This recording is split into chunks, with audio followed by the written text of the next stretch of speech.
अस्सलामुअलैकुम बच्चों, उम्मीद है आप ठीक ठाक होगे, मजे में होगे और जमकर पढ़ाई कर रहे होगे। क्लास 11 फिजिक्स की डिटेल लेक्चर सीरीज चल रही है और जो चैप्टर हम पढ़ रहे हैं दैट इज फ्लूइड स्टैटिक्स और आज का है हमारा लेक्चर नंबर 9। इससे प्रीवियस लेक्चर्स में हमने हमारी सरफेस टेंशन की कहानी को समझना स्टार्ट किया था। हमने देखा था कि सरफेस टेंशन लिक्विड के सरफेस मॉलिक्यूल्स की प्रॉपर्टी होती है जिसकी बेस पे वो एक दूसरे को खींचते हैं, फोर्स अप्लाई करते हैं ताकि लिक्विड का जो सरफेस एरिया है वो कम से कम हो। लिक्विड के मॉलिक्यूल सरफेस को कम से कम करें, वो बिल्कुल सुकड़ कर रहे, कॉन्ट्रैक्टेड फॉर्म में रहे। फिर हमने देखा था कि सरफेस टेंशन की एक एप्लीकेशन होती है जिसे हम कैपिलरी एक्शन कहते हैं या कैपिलैरिटी कहते हैं। ये वही एप्लीकेशन है जिसकी मदद से जो प्लांट्स हैं, पौधे हैं, वो अपनी तमाम शाखों में पत्तों तक पानी पहुंचाते हैं। आपने अगर कभी प्लांट को पानी दिया है तो आप पानी कहां डालते हो? पौधे की बेस में डालते हो, ठीक है ना, जहां उसकी रूट्स होती हैं वहां बेस में पानी डालते हैं। तो पानी खुद ब खुद ऊपर जाता है उसके स्टेम से होता हुआ और तमाम शाखों में होता हुआ उसके लीव्स तक, पत्तों तक पहुंच जाता है। यह पॉसिबल हो पाता है ड्यू टू कैपिलरी एक्शन। तो आज का जो हमारा कॉन्सेप्ट है या आज का जो हमारा लेक्चर है उसमें हमने समझना है कि कैपिलरी एक्शन क्यों होता है, कैपिलरी राइज क्यों होता है और कोई भी लिक्विड जब कैपिलरी ट्यूब में राइज करता है तो उसकी जो हाइट h होती है उसका जो फॉर्मूला हमारी किताब में दिया हुआ है 2T/r(ρg) वो कैसे ड्राइव किया जाता है और उससे रिलेटेड न्यूमेरिकल प्रॉब्लम्स कैसे होते हैं। ठीक है मेरे बच्चे, स्टार्ट करें। हेडिंग लगा लो अपने पास, कैपिलरी एक्शन या कैपिलैरिटी। मेरा नाम बिलाल ज़िया है और ये मेरा और आपका एक छोटा सा प्यारा सा नन्ना मुन्ना सा प्लेटफॉर्म है जहां पर हम 11 और 12 की फिजिक्स पढ़ रहे हैं। कोशिश करना बच्चे कि लेक्चर को एक ही गो में देखो। और दूसरी बात, ये लेक्चर 9 है, इससे जो बिल्कुल पहले वाले 2 लेक्चर्स हैं ना वो इस वीडियो की बेस फॉर्म कर रहे हैं। तो अगर आपने वो नहीं देखे हुए तो आपको लेक्चर समझने में थोड़ी बहुत मुश्किल होगी। मैं 1 लाइन में बता देता हूं कि हमने उसमें क्या डिस्कस किया था। लेक्चर नंबर 7 में हमने डिस्कस किया था कि लिक्विड बबल के अंदर एक्सेस प्रेशर होता है ड्यू टू सरफेस टेंशन। मैंने आपको कंक्लूड करते हुए बताया था कि जो कॉनकेव साइड होती है, कॉनकेव साइड के ऊपर प्रेशर ज्यादा होता है कॉन्वेक्स के मुकाबले में। कितना डिफरेंस होता है? 2S/r का। फिर लेक्चर 8 में हमने ये देखा था जब कभी भी आप किसी कंटेनर में लिक्विड डालते हैं तो वो लिक्विड सरफेस पे जहां कंटेनर की वॉल के साथ इन कांटेक्ट आता है वहां पे वो मेनिस्कस फॉर्म करता है, कर्व सरफेस फॉर्म करता है। जो मेनिस्कस होता है वो कॉनकेव भी हो सकता है, कॉन्वेक्स भी हो सकता है, फ्लैट या प्लेन भी हो सकता है, डिपेंडिंग ऑन कि वहां पे एडहेसिव फोर्सेस ज्यादा हैं, कोहेसिव फोर्सेस ज्यादा हैं या दोनों एक दूसरे को कैंसिल आउट कर रहे हैं। ठीक है मेरे बच्चे, तो ये हमने सारी बातें ऑलरेडी डिस्कस कर ली हैं इससे प्रीवियस लेक्चर में। यहां तक कि अगर फंडामेंटल्स सारे क्लियर हैं तो स्टार्ट करते हैं। देखो भैया, सबसे पहले हम ये समझेंगे कि हमारे पास कैपिलरी एक्शन होता क्या है। ठीक है, देखो ये सपोज कर लो मेरा बच्चा, हमारे पास एक कोई कंटेनर है, ठीक है, और इसके अंदर ये हमारे पास एक कोई ग्लास ट्यूब है, पतली सी एक ग्लास ट्यूब है। ठीक है, ये मान लो हमारे पास एक पतली सी कोई क्या है, ग्लास ट्यूब है और इस कंटेनर के अंदर मेरे बच्चे हमने फिल कर लिया वाटर। ठीक है, अब होता क्या है जनाबे वाला, आपके पास जब इसके अंदर वाटर मौजूद है तो देखो मेरा बेटा होना क्या चाहिए। ये मान लो कंटेनर के अंदर पानी मौजूद था और मैंने क्या किया, इसमें एक ग्लास ट्यूब डाल दी। जब मैंने ग्लास ट्यूब डाल दी तो होना तो ये चाहिए कि पानी जो है जिस लेवल तक कंटेनर के अंदर पानी है पानी वहीं तक आ जाए। ठीक है, जैसे ही आपने ग्लास ट्यूब इंसर्ट करी पानी यहां से आएगा, हाई प्रेशर से लो की तरफ आएगा और पानी उसी लेवल तक आ जाए जिस लेवल पे आपका कंटेनर के अंदर पानी मौजूद है। लेकिन जैसे ही आप ग्लास ट्यूब को इंसर्ट करोगे तो आप नोट करोगे पानी यहां पर रुकेगा नहीं, पानी ऐसे ऊपर बढ़ता हुआ जाएगा, ऐसे ऐसे ऐसे ऊपर बढ़ता हुआ जाएगा और यहां कहीं तक पहुंच जाएगा और ऐसे मेनिस्कस फॉर्म कर लेगा, कॉनकेव मेनिस्कस। आपने नोट करा, आपने क्या नोट किया? आपने नोट किया कि जैसे ही कंटेनर के अंदर आपने ग्लास ट्यूब डाली तो उसमें क्या हुआ, वाटर लेवल राइज हुआ। ग्लास ट्यूब में वाटर लेवल क्या हुआ, राइज हुआ और पानी ने कुछ हाइट h कवर कर ली from the surface of water. अब ये एक अजीब सी बात है, हमारे वहमो गुमान के मुताबिक ये एक अजीब सी बात है। क्यों? देखो मिसाल से समझते हैं। देखो बच्चे, अजीब सी बात यूं है, हमारे घर के अंदर जो ग्राउंड फ्लोर होता है वहां पे एक इलेक्ट्रिक मोटर लगी हुई होती है जिसका काम होता है ग्राउंड फ्लोर से पानी को ओवरहेड टैंक में पहुंचाना। अब इलेक्ट्रिक मोटर ये काम करती है इलेक्ट्रिकल एनर्जी को इस्तेमाल करके। इलेक्ट्रिकल एनर्जी लेती है, बिजली लेती है और पानी के ऊपर वर्क डन करती है ताकि पानी को अगेंस्ट द ग्रेविटी मूव कराया जा सके। भाई ग्रेविटी चाह रही है पानी नीचे आए, मोटर पानी को ऊपर लेके जा रही है, तो electrical energy is being converted into mechanical energy ताकि पानी कहां चला जाए? ऊपर चला जाए। अब यहां पे हमारे लिए अजीब सी बात क्या है कि यहां पे जब मैंने ग्लास ट्यूब को डाला तो कोई मोटर नहीं लगी हुई, पानी खुद ब खुद कंटेनर के लेवल से ऊपर राइज करता हुआ चला गया किसी पॉइंट पे और उसने हाइट h कवर कर ली। यह कहलाता है कैपिलरी राइज। ठीक है, इसे कहते हैं कैपिलरी एक्शन या कैपिलैरिटी। क्यों हुआ अभी सब समझेंगे, आहिस्ता आहिस्ता सब समझेंगे। पहले हम ये देख रहे हैं कि कैपिलरी एक्शन है क्या।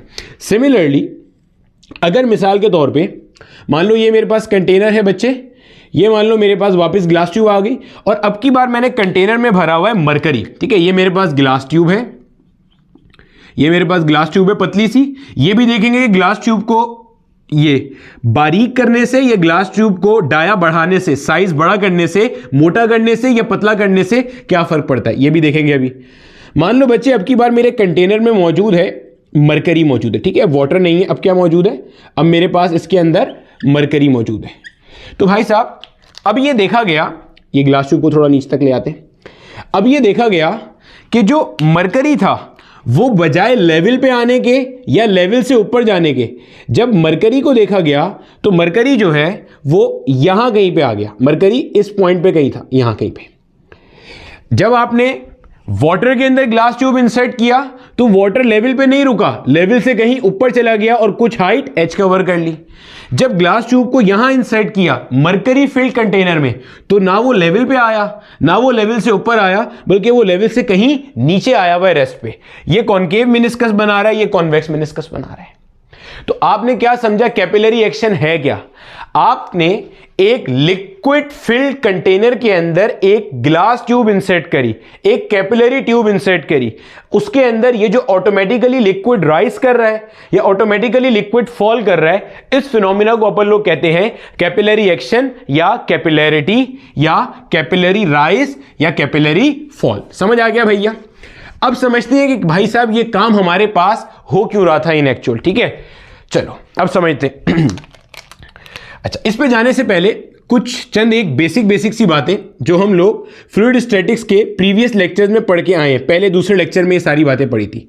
मान लो बच्चे अगर ये कंटेनर है और इस कंटेनर के अंदर मेरे पास कोई एक फ्लूइड मौजूद है और इसके अंदर मैं 2 पॉइंट्स मार्क करता हूं। ठीक है, एक पॉइंट ये रहा भाई साहब, इसको मैंने नाम दिया ये पॉइंट 1, एक पॉइंट ये रहा, इसे मैंने नाम दिया पॉइंट 2, और इन दोनों पॉइंट्स के दरमियान का जो डिस्टेंस है वो लेट से है h।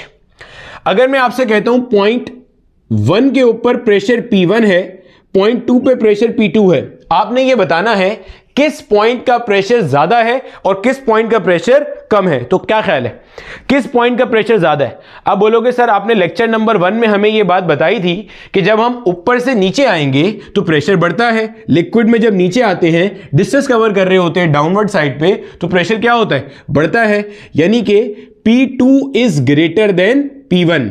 और अगर मैं आपसे पूछूं P2 का एग्जैक्ट वैल्यू क्या होगा, तो आप बोलोगे P2 का एग्जैक्ट वैल्यू होगा P1 प्लस रो GH। यानी कि ऊपर से नीचे आते हुए जो प्रेशर बढ़ता है वो किसके बराबर है? रो GH के बराबर है। यानी कि जितना ज्यादा डिस्टेंस ऊपर से नीचे आते हुए कवर करेंगे प्रेशर उतना क्या होगा? बढ़ेगा। इसका रीजन भी हमें पता है कि सराउंडिंग में जो एटमॉस्फेयर है वो इस पॉइंट पे प्रेशर एक्सर्ट कर रहा है। इस पॉइंट पे एटमॉस्फेयर तो प्रेशर एक्सर्ट कर ही रहा है, साथ में इतना फ्लूइड का प्रेशर भी क्या हो गया? ऐड हो गया। समझ आती है? अच्छा भैया, एक और बेसिक सी बात रिवाइज कर लेते हैं। ये सब चीज हमने पीछे पढ़ी हुई है बच्चे, लेक्चर 1 में पढ़ाया है ये सब मैंने। ठीक है, मान लो अगर ये कंटेनर है मेरा बच्चा और उस कंटेनर के अंदर ये फ्लूइड मौजूद है। ठीक है, फ्लूइड मौजूद है, तो इसके अंदर अगर मैं मान लो इस पॉइंट के ऊपर कुछ पॉइंट्स मार्क करता हूं इस लेवल पे, एक लेवल पे अगर मैं 3 पॉइंट्स मार्क करता हूं एक्स वाई जेड, अगर मैं आपसे पूछता हूं एक्स वाई जेड, क्या ये तीनों पॉइंट्स एक हॉरिजॉन्टल लेवल पे लाई कर रहे हैं? आप बोलोगे यस सर। तो बच्चे इसका मतलब ये हुआ कि जितना प्रेशर एक्स पॉइंट का है उतना ही वाई पॉइंट का है, उतना ही क्या है, जेड पॉइंट का है। क्योंकि हमें ये बात पता है कि जितने भी आपके स्टैटिक फ्लूइड्स होते हैं, जितने भी आपके स्टैटिक फ्लूइड्स होते हैं, या आप कह लो कि जितने भी आपके फ्लूइड्स इन इक्विलिब्रियम होते हैं, इनका हॉरिजॉन्टल लेवल पे प्रेशर सेम होता है। ऐसे ही है, क्योंकि नेट फोर्स 0 होती है, तो हॉरिजॉन्टल लेवल पे जो प्रेशर है मेरे बच्चे वो कैसा होता है, सेम होता है। तो ये 2 बातें अपने पास रिवाइज कर लेना, इसको अपने पल्ले बांध लेना। ठीक है, पहली बात, लिक्विड में when we will move downward, तो जितना ज्यादा डिस्टेंस कवर करेंगे नीचे जाते हुए प्रेशर उतना ज्यादा बढ़ जाएगा। दूसरी बात, स्टैटिक फ्लूइड में हॉरिजॉन्टल लेवल पे प्रेशर कैसा रहता है, कांस्टेंट रहता है, सेम रहता है। सही है भैया। अब आ जाओ देखते हैं कि हमारे पास कैपिलरी एक्शन हो क्यों रहा था। ठीक है, अब मान लो भैया ये हमारे पास आ गया कंटेनर। अब कंटेनर को थोड़ा बड़ा करके दिखाएंगे ताकि आपको कहानी समझ में आ जाए। ठीक है, इसके अंदर हमारे पास फिल हुआ है, मान लीजिए वाटर फिल किया हुआ है हमने। ठीक है, इसके अंदर हमने ये done done done done done done done done, इसके अंदर हमने फिल कर दिया मेरा बच्चा वाटर। ठीक है, ये वाटर फिल कर दिया। अब हमने क्या किया, हमने इसके अंदर एक गिलास ट्यूब इंसर्ट कर दिया। ठीक है, ये आया ग्लास ट्यूब, ये अच्छा, ये ग्लास ट्यूब जो है ना बच्चे मेरे बिल्कुल बारीक सा होता है। ये सिर्फ आपको समझाने के लिए कि कॉन्सेप्ट अच्छे से क्लियर हो जाए, इसको मैंने थोड़ा ऐसे साइज में इतना बड़ा सा करके दिखा दिया, वरना ये होता बिल्कुल बारीक सा है। ठीक है, अच्छा, अब हमें ये बात पता है कि इस पॉइंट पे क्या होगा, इस पॉइंट पे मेरा बच्चा ऐसे मेनिस्कस बन रहा होगा। सर मेनिस्कस क्यों बन रहा है? लेक्चर नंबर 8 में पूरी कहानी सुनाई थी मैंने कि जब कभी भी आपके पास ये अगर गिलास है और ये आपके पास पानी है, ये क्या है, पानी है, तो पानी के केस के अंदर एडहेसिव फोर्सेस ज्यादा होती हैं। पानी के जो सरफेस के मॉलिक्यूल्स हैं वो गिलास से ज्यादा चिपकना चाह रहे हैं, तो कैसा मेनिस्कस बनेगा, कॉनकेव मेनिस्कस बनेगा। ठीक है, अच्छा, गुड हो गया।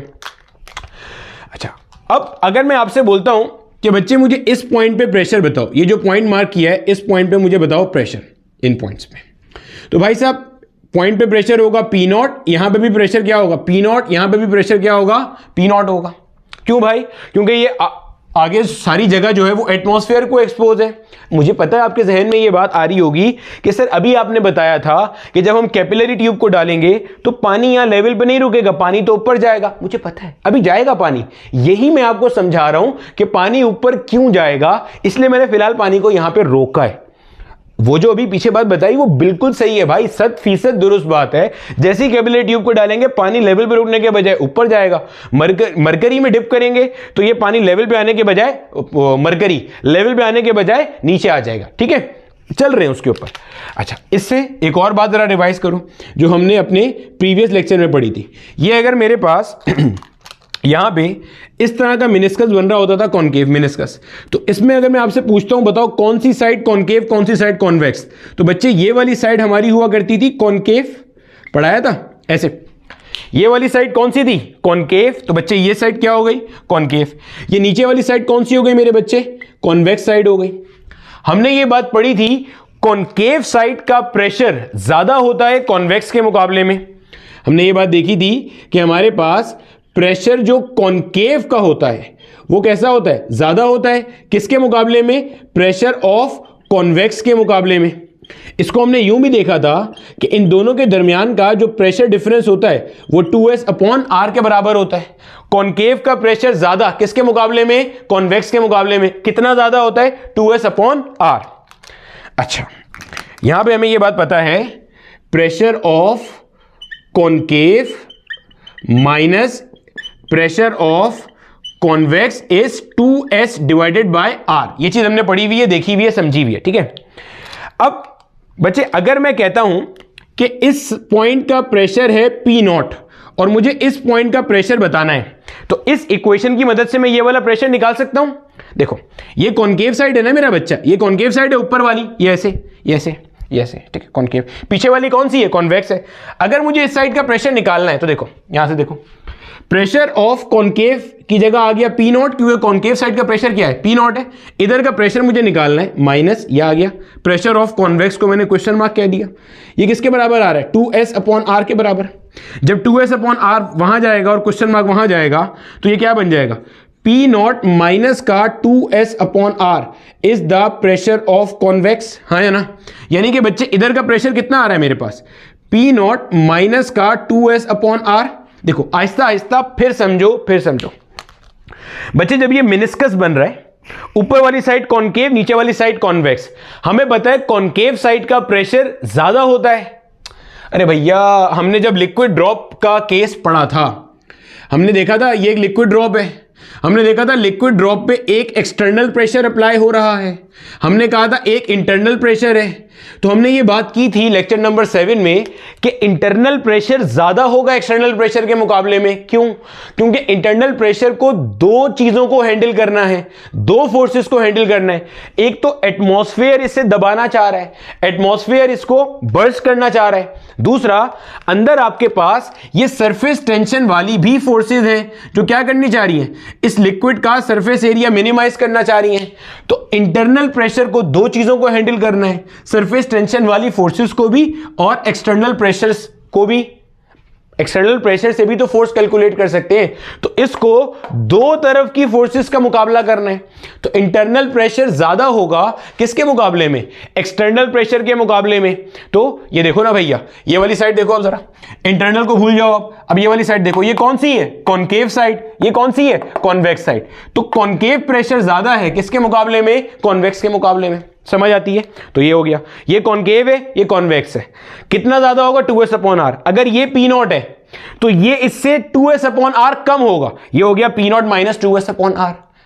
अगर ये P naught minus 2s upon R है तो कॉनकेव वाला इससे 2s अपॉन आर ज्यादा होगा। तो भाई अगर मैं इसमें 2s अपॉन आर ऐड कर दूंगा तो पी नॉट बन जाएगा। भैया समझ आ गया ना, ये पी नॉट है तो ये क्या हो गया, P naught minus 2s upon R. जो कॉनकेव है वो ज्यादा होगा, तो ज्यादा है ना भाई, इससे 2s अपॉन आर माइनस किया तो यहां पहुंच गए। ठीक है, निकाल भी लिया। अब आ जाओ वापस, ये बेसिक हमें समझ में आ गई तो मैं बेसिक वाले पार्ट सारे मिटा रहा हूं, ठीक है, ताकि हम अपना ये समझ लें कि हमारा कैपिलरी एक्शन होता क्यों है या कैपिलरी राइज क्यों होता है।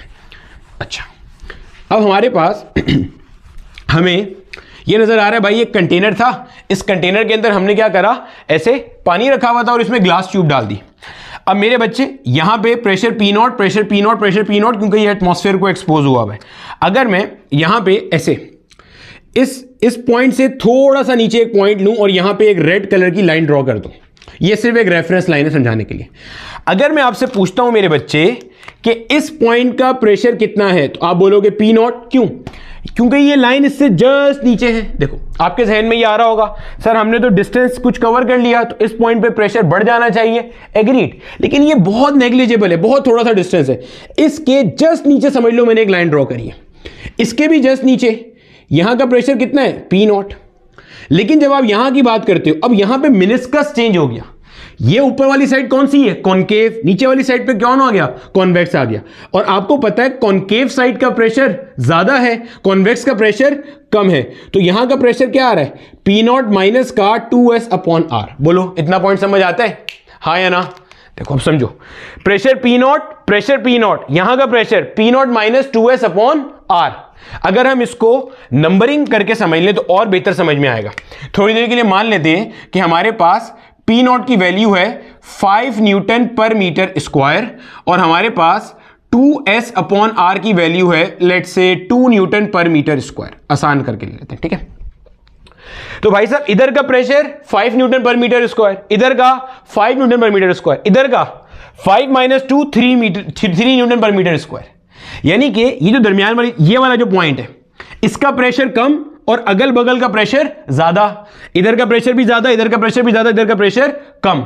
अब मुझे बताओ, अभी हमने रिवाइज किया था, स्टैटिक फ्लूइड क्या चाहता है कि हॉरिजॉन्टल लेवल पे प्रेशर कैसा हो, एक जैसा हो। तो प्रेशर को एक जैसा करने के लिए क्या होगा, आपके पास हाई प्रेशर से लो प्रेशर की तरफ लिक्विड का इनफ्लो होगा। लिक्विड हमेशा कहां से कहां फ्लो करता है, हाई प्रेशर से लो प्रेशर की तरफ। मिसाल ले लो, मान लो आपके पास एक प्लास्टिक का बॉक्स है, उसमें आपने ऐसे पार्टीशन बनाया हुआ है प्लास्टिक का, एक तरफ आपने पानी भर दिया, दूसरी तरफ खाली जगह है, एयर है, कुछ भी नहीं है। जैसे ही आप पार्टीशन में एक सुराख करोगे, छोटा सा होल करोगे, तो लिक्विड प्रेशर से इधर आना शुरू होगा, हाँ या ना। तो लिक्विड कहां से कहां जा रहा है, या फ्लूइड्स कहां से कहां जाते हैं, हाई प्रेशर से लो प्रेशर की तरफ। तो ये जो लिक्विड है वो क्या होता है, प्रेशर से इधर आता है, हाई प्रेशर से लो की तरफ आता है। जब हाई प्रेशर से लो की तरफ आता है तो अल्टीमेटली क्या होता है, आपका ये जो कैपिलरी था, ये क्या करता है, राइज करता हुआ यहां कहीं पे चला जाता है। अब समझ में आ गया भैया, आपका जो कैपिलरी ट्यूब था, इसमें आपके पास लिक्विड राइज क्यों करता है, पॉइंट क्लियर हुआ, हाँ या ना। अब ये आपके पास था कैपिलरी एक्शन, कुछ हाइट h के बराबर ये क्या करता है बच्चे, राइज करता है। कितना राइज करता है वो भी अभी समझाते हैं, पहले अपना कॉन्सेप्ट सीधा कर लो। भाई साहब ये समझ आ गया, ये अब अपने पास राइज क्यों कर रहा था। देखो भैया फिर सुन लो, फिर समझ लो। एक कंटेनर था, उसमें आपने पानी भर दिया, जैसे ही आपने ग्लास ट्यूब डाली, लेवल पे आ गया पानी, वैसे तो ऊपर ही चला जाएगा सीधा, लेकिन समझने के लिए मान लो अभी लेवल पे आ गया। इधर का प्रेशर P0, इधर का प्रेशर P0, यहां पे कॉनकेव मेनिस्कस बन रहा है ऐसे, तो ऊपर P0 है, कॉनकेव मेनिस्कस के ऊपर P0 है, लेकिन इसके जस्ट नीचे कॉनकेव मेनिस्कस होने की वजह से प्रेशर कितना हो गया, P0 minus 2S upon R। और ये डिफरेंस क्यों आ रहा है, सरफेस टेंशन की वजह से आ रहा है, P0 minus 2S upon R। यानी कि इधर प्रेशर ज्यादा, इधर प्रेशर ज्यादा, इधर प्रेशर कम, तो लिक्विड ऐसे आएगा, यहां से ऐसे हाई से लो की तरफ आएगा, और इसका लिक्विड का जो लेवल है वो क्या होगा, राइज कर जाएगा। अच्छा, अब इसके राइज करने से क्या हो रहा है, वही हो रहा है जो भी बताया। क्या, लिक्विड चाह रहा है, स्टैटिक फ्लूइड चाहता है कि एक लेवल पे प्रेशर कैसा हो, एक जैसा हो। अच्छा, इस पॉइंट पे अभी प्रेशर कितना है, P0 minus 2S upon R। आसान भाषा में अगर ये मिसाल लें, इधर 5 है, इधर 5 है, इधर कितना है, इधर है 3। कैसे निकाला, 5 माइनस 2 3 है। जब फ्लूइड इससे ऊपर जाना शुरू होगा तो इस पॉइंट का प्रेशर ऑटोमेटिकली बढ़ जाएगा। क्यों, देखो जब तक ये फ्लूइड इससे नीचे था, इस पॉइंट के ऊपर सिर्फ एटमॉस्फेयर था। देखो जब तक ये फ्लूइड इससे नीचे था, इस पॉइंट के ऊपर क्या था, एटमॉस्फेयर था। लेकिन जब ये लिक्विड इससे ऊपर जाना शुरू होगा तो ये फ्लूइड भी इस पॉइंट पे प्रेशर एक्सर्ट करेगा।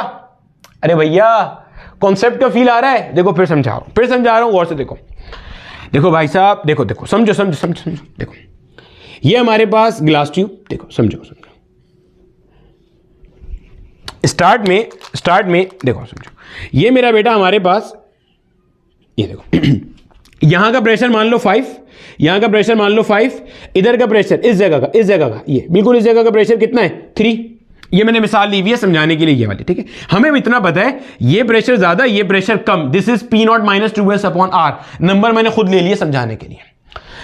अब भाई इधर ऊपर अभी एटमॉस्फेयर है, जब ये फ्लूइड यहां से ऊपर चला जाएगा, जब ये फ्लूइड यहां कहीं पे चला जाएगा, तो अब मैं कह सकता हूं ये जो फ्लूइड है, इतने हिस्से का फ्लूइड, वो भी इस पॉइंट पे प्रेशर एक्सर्ट कर रहा होगा, हाँ या ना। बिल्कुल पहले वाली जो मैंने अभी मिसाल दी थी, एक कंटेनर है उसमें 2 पॉइंट, पॉइंट 1, पॉइंट 2, पॉइंट 2 का प्रेशर पॉइंट 1 से कैसा है, ज्यादा है।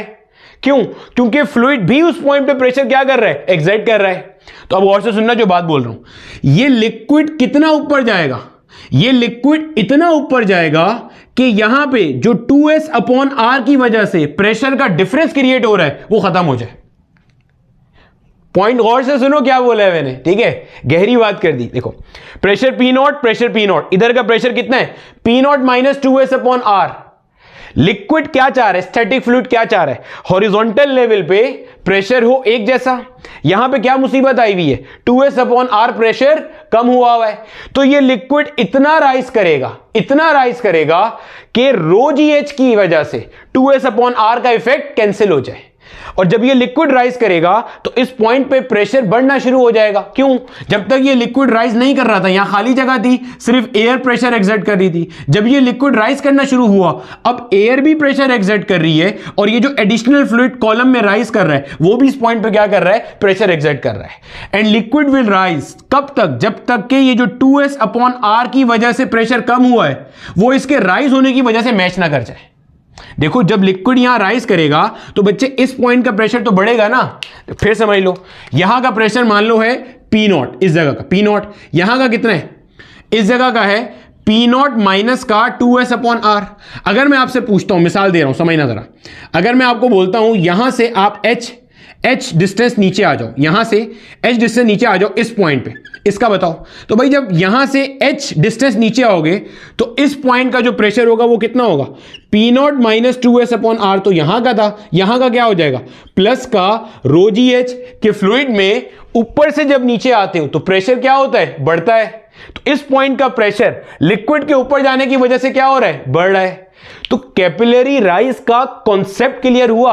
अभी हमने डेरिवेशन नहीं करी, डेरिवेशन 2 मिनट का खेल है, आराम से हो जाएगा, उसमें तो सिर्फ काटा पीटी करनी है। मेन है कॉन्सेप्ट को फील करना। समझ आई? देखो, कंटेनर के अंदर हॉरिजॉन्टल लेवल के ऊपर स्टैटिक फ्लूइड की चाहत क्या है, ख्वाहिश क्या है कि प्रेशर एक बराबर हो, नेट फोर्स 0 हो। Pressure P naught, pressure P naught, pressure P naught से 2s अपॉन आर कम, कॉन्वेक्स साइड होने की वजह से। तो लिक्विड राइज किया, जब लिक्विड राइज किया इस पॉइंट के ऊपर फ्लूइड आया, तो इसकी वजह से यहां पे प्रेशर बढ़ना शुरू हुआ। कब तक राइज करेगा, जब तक के 2s अपॉन आर की जो कमी है वो बैलेंस ना हो जाए। 2s अपॉन आर की वजह से कम हो रहा था, प्लस रो जी एच ने उसे बैलेंस कर दिया, तब तक राइज करेगा जब तक इन तीनों पॉइंट पे प्रेशर एक बराबर ना हो जाए। हो जाएगा तो वहां पे इसका राइज करना रुक जाएगा। समझ आ गई? क्लियर हो गया? तो कैपिलरी राइज सरफेस टेंशन की वजह से होता है, ठीक है, क्योंकि ये मेनिस्कस में जो प्रेशर डिफरेंस है वही सरफेस टेंशन की वजह से आ रहा था। अब ये तो समझ में आ गया कि पानी में वो राइज कर रहा था, मरकरी में डिप्रेस करता है, फॉल करता है। उस कॉन्सेप्ट का भी फील दिला देते हैं आपको। चलो देखो जल्दी से, ठीक है। डेरिवेशन जो है ना बच्चे, वो इतना बड़ा मसला नहीं है, डेरिवेशन तो आराम से समझ में आ जाएगा। मेन है ये कॉन्सेप्ट को पकड़ना। देखो, फिर इसके बाद किताब पढ़ना और देखना किताब में लिखी हुई एक एक लाइन दिल, फेफड़े, जिगर में उतरती भी जाएगी। ये मान लो हमारे पास कंटेनर है, देखो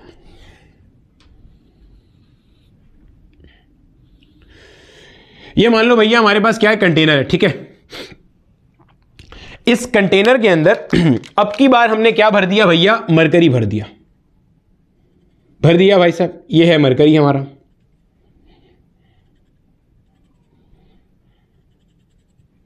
ठीक है। इसको ग्लास ट्यूब को थोड़ा और लंबा कर दें समझाने के लिए। चलो ठीक है जनाब। मरकरी में क्या होता है, मरकरी लेवल पे नहीं आता। अगर आप डालोगे और वो आपको एक लम्हे के लिए दिख भी जाए कि लेवल पे आ रहा है, तो वो फौरन से अपना लेवल गिरा के कहीं नीचे आ जाएगा। ऐसा क्यों होता है समझते हैं, प्योर कॉन्सेप्ट समझते हैं। देखो भैया, मरकरी है, थोड़ी देर के लिए मान लो कि लेवल पे आ गया, हालांकि लेवल पे नहीं आता, लेकिन मान लो लेवल पे आ गया। ये ग्लास ट्यूब है और ये क्या है भाईजान, दिस इज मरकरी, ठीक है बच्चे। ये क्या है हमारे पास, ये मरकरी है, ठीक है। ये आ गया मरकरी, ठीक है। अब भाई साहब यहां पे हमारे पास कैसा मेनिस्कस बन रहा है, दिखाई पड़ रहा है, कॉन्वेक्स मेनिस्कस। लेक्चर नंबर 8 में हम ये बात पढ़ चुके कि मरकरी के केस में कोहेसिव फोर्सेस, आपस की जो चिपकने वाली सलाहियत है वो ज्यादा होती है और एडहेसिव फोर्सेस कम होती है। और कॉन्वेक्स, देखो कॉन्वेक्स केस कुछ ऐसा बनेगा, ये देखो ये बनेगा। अब इसके अंदर अगर मैं आपसे पूछता हूं तो भैया ये वाली साइड कौन सी है, ये वाली साइड है कॉन्वेक्स, ये वाली साइड कौन सी है, कॉनकेव। अच्छा, हमें पता है इस पॉइंट का प्रेशर कितना है, पी नॉट, इस पॉइंट का प्रेशर कितना है, पी नॉट, इधर का प्रेशर कितना है भैया, पी नॉट।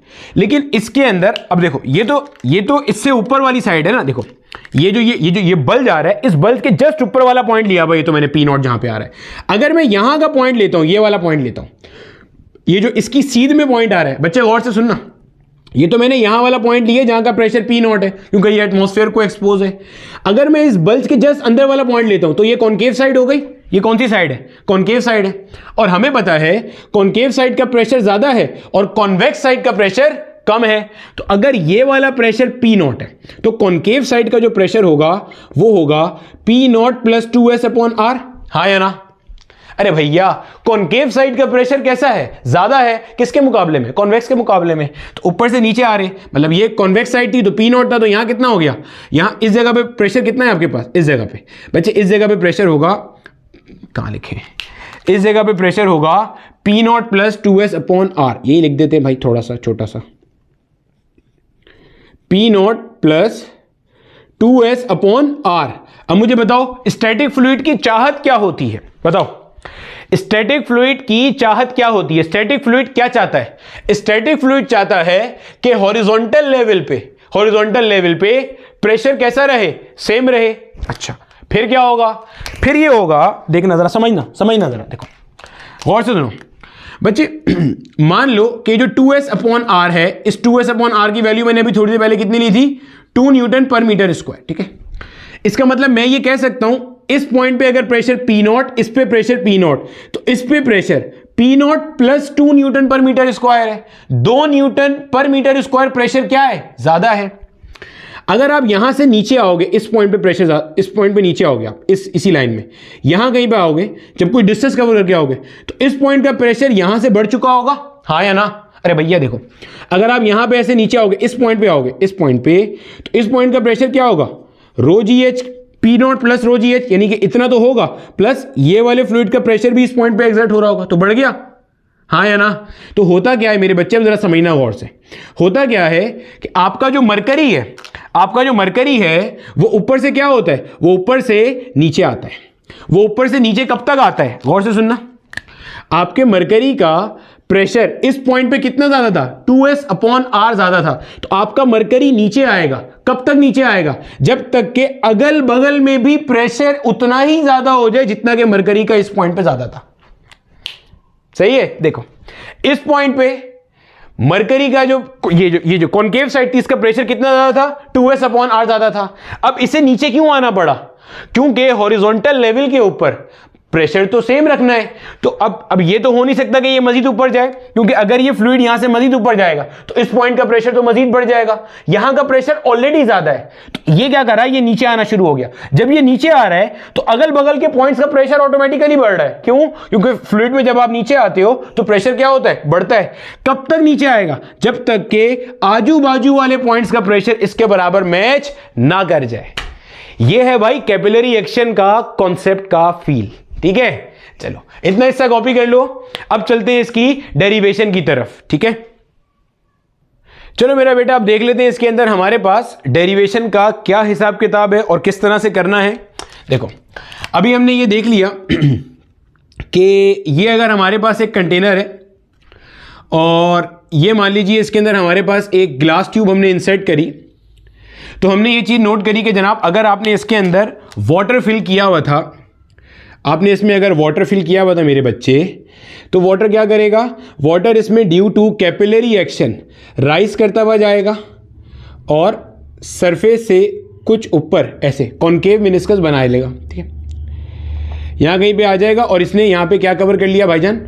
यहाँ पे इसने कुछ हाइट h कवर कर ली। ठीक, अब हमें ये हाइट h का फॉर्मूला ड्राइव करना है। ठीक है, अब अगर मैं आपसे पूछता हूँ कि देखो इस पॉइंट का प्रेशर मेरा बेटा कितना है हमारे पास? पी नॉट, क्योंकि ये वाली साइड जो है ये ऊपर एक्सपोज हुई हुई है, नजर आ रहा है। अगर आपसे पूछता हूं इस पॉइंट का प्रेशर कितना है, तो भाई साहब हमें नजर आ रहा है ये कॉन्केव है, ये कॉन्वेक्स है।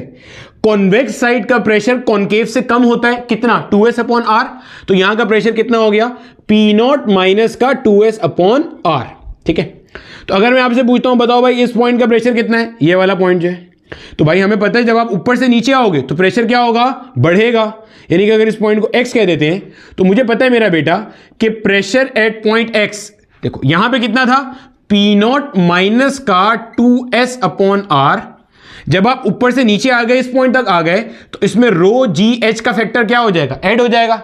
अरे भैया यहां प्रेशर कितना है? P नॉट, क्योंकि एटमॉस्फेयर को एक्सपोज है। ये कॉन्केव था, ये कॉन्वेक्स था। कॉन्वेक्स का प्रेशर कॉन्केव से 2s बाय आर कम आ गए यहां पे। अब इससे हम h डिस्टेंस नीचे आए तो भाई प्रेशर बढ़ जाएगा, कितना? रो जी एच बढ़ जाएगा, तो पॉइंट x का प्रेशर आ गया। अब अगर ये मेरे पास मान लीजिए पॉइंट y है, ये मान लीजिए पॉइंट z है। स्टैटिक फ्लूइड के अंदर हॉरिजॉन्टल लेवल पे प्रेशर कैसा होता है? सेम होता है। तो भाई साहब पॉइंट y का प्रेशर कितना है? P naught. पॉइंट z का प्रेशर भी कितना है? P naught. तो इसका मतलब मैं ये कह सकता हूं pressure at point y should be equal to pressure at point x, हाँ या ना? पॉइंट y का प्रेशर पॉइंट x के प्रेशर के बराबर होना चाहिए। अरे भैया जब अभी आपका फ्लूइड ऊपर जा रहा था, हमने यही कह के तो फ्लूइड को ऊपर किया था कि फ्लूइड ऊपर जाएगा इसीलिए ताकि इस पॉइंट पे प्रेशर मैच कर सके। जब ये स्टार्ट में यहां पे था, आपका कॉन्केव मेनिस्कस यहां पे था, तो मैंने कहा यहां पे प्रेशर है P0 - 2S/R, तो लिक्विड हाई से लो की तरफ आएगा, हाई प्रेशर से लो की तरफ आएगा और आपका ये फ्लूइड क्या होगा, ऊपर जाएगा। ऊपर जाने की वजह से इस पॉइंट पे प्रेशर क्या होगा, बढ़ेगा। कब तक बढ़ेगा, जब तक इसका सबका आपस में प्रेशर मैच ना कर जाए। तो वही बात तो लिखी हुई है कि पॉइंट Y और पॉइंट X का प्रेशर कैसा होगा, सेम होगा। तो मैंने कहा भाई पॉइंट Y का प्रेशर P0, वहां का प्रेशर क्या आ गया, P0 माइनस का 2S/R प्लस का ρGH। जो मर रहा है उसे मार दो भाई, P0 से P0 मर गया। 2S/R को अगर मैं यहां पे ले आऊंगा तो ये बनता है 2S/R। अच्छा, किताब में S और T इंटरचेंजेबली इस्तेमाल होता है, बल्कि हमारी किताब वालों ने तो एक और बोंगी मारी हुई है, जो वर्क एग्जांपल की हुई है ना इंसेक्ट वाली सॉल्व, उसमें गामा यूज किया हुआ है। ऐसा होता है अगर आप मल्टीपल जगहों से चीजें छापना शुरू हो जाओ तो ऐसा ही होता है। होता ये है, देखो किताब लिखने वाले जो होते हैं ना, उनके किताब लिखने के स्टाइल से पता चल जाता है कि आपने ये चीज कहां से उठाई है। जो गामा है ना, जो अंग्रेज ऑथर है, हेलिडे रेसनिक देखोगे, सर्वे जूड देखोगे, उनकी किताब में गामा इस्तेमाल होता है। हेलिडे रेसनिक क्रेन एक बहुत मशहूर किताब है फिजिक्स की, उनकी किताब में हमेशा गामा इस्तेमाल होता है। जो हमारे जैसे ऑथर्स हैं ना, ब्राउन ऑथर्स कहलाते हैं, साउथ एशियन ऑथर्स कहलाते हैं, या पाकिस्तानी, इंडियन, बंगाली ऑथर्स हैं, वो एस इस्तेमाल करते हैं या टी इस्तेमाल करते हैं। ज्यादातर एस करते हैं, कहीं कहीं पे टी कर रहे होते हैं। तो एस और टी इंटरचेंजेबली इस्तेमाल हो रहा होता है, लेकिन गामा वो करते हैं। हमारी किताब में उन्होंने एस भी यूज किया, टी भी यूज किया, वर्क एग्जांपल छापते हुए वहां गामा इस्तेमाल कर लिया। तो परेशान नहीं होना, सरफेस टेंशन का मतलब एक ही है, किसी से भी रिप्रेजेंट करते रहो। 2S/R यहां आ गया, ये बन गया हमारे पास ρGH। H का वैल्यू निकालना है मुझे, तो H will be equal to 2S/R ρG। ठीक है भैया, ये आ गया हमारे पास in order to calculate the height. ठीक है भाई, ये वाला पॉइंट समझ लेना कि ये लिक्विड ऊपर कब तक जाएगा, जब तक के इस पॉइंट पे जो प्रेशर 2S/R की वजह से कम था, वो बढ़ के ρGH की वजह से एक दूसरे का इफेक्ट ना काट दे। P0 - 2S/R था यहां पे प्रेशर, ऊपर जाने की वजह से ρGH का इंपैक्ट इसे मिलना शुरू हो गया। तो ये तब तक ऊपर जाता रहेगा जब तक कि ρGH का फायदा 2S/R के नुकसान को बैलेंस ना कर दे। P0 में से 2S/R माइनस हो रहा था, ρGH की वजह से यहां प्रेशर बढ़ रहा है, तो जब तक ρGH का फायदा 2S/R के नुकसान को नहीं काट देगा तब तक ये ऊपर जाएगा। ये आ गया। अब इसके अंदर जब आप किताब में देखोगे तो किताब में आपको ये फॉर्मूला लिखा मिल रहा है 2T divided by R ρG। तो सर क्या यही ये है? बिल्कुल भी नहीं, this is not equal to this. अब समझना क्यों सर, S की जगह तो T आ गया आपने बताया, फिर बाकी सब में क्या मसला है? रो दिख रहा है, G दिख रहा है, R भी दिख रहा है। R देखो कौन सा दिख रहा है, ये R और है, ये R और है। ये कैपिटल R क्या है अगर आपको जहन में आ रहा है, ये कैपिटल R हम ला कहां से रहे हैं, 2S/R से, बबल ड्रॉप से। और ये क्या है, ये मिनिस्कस का रेडियस है। सर मिनिस्कस के रेडियस से क्या मुराद है? देखो इतने हिस्से को अगर मैं यहां पे आपको दिखाऊं तो जरा समझो, यहां पे इतने हिस्से को देखो, सिर्फ इस हिस्से को देखो, ये जिसको मैं सर्कल कर रहा हूं ना, इस हिस्से को देखो।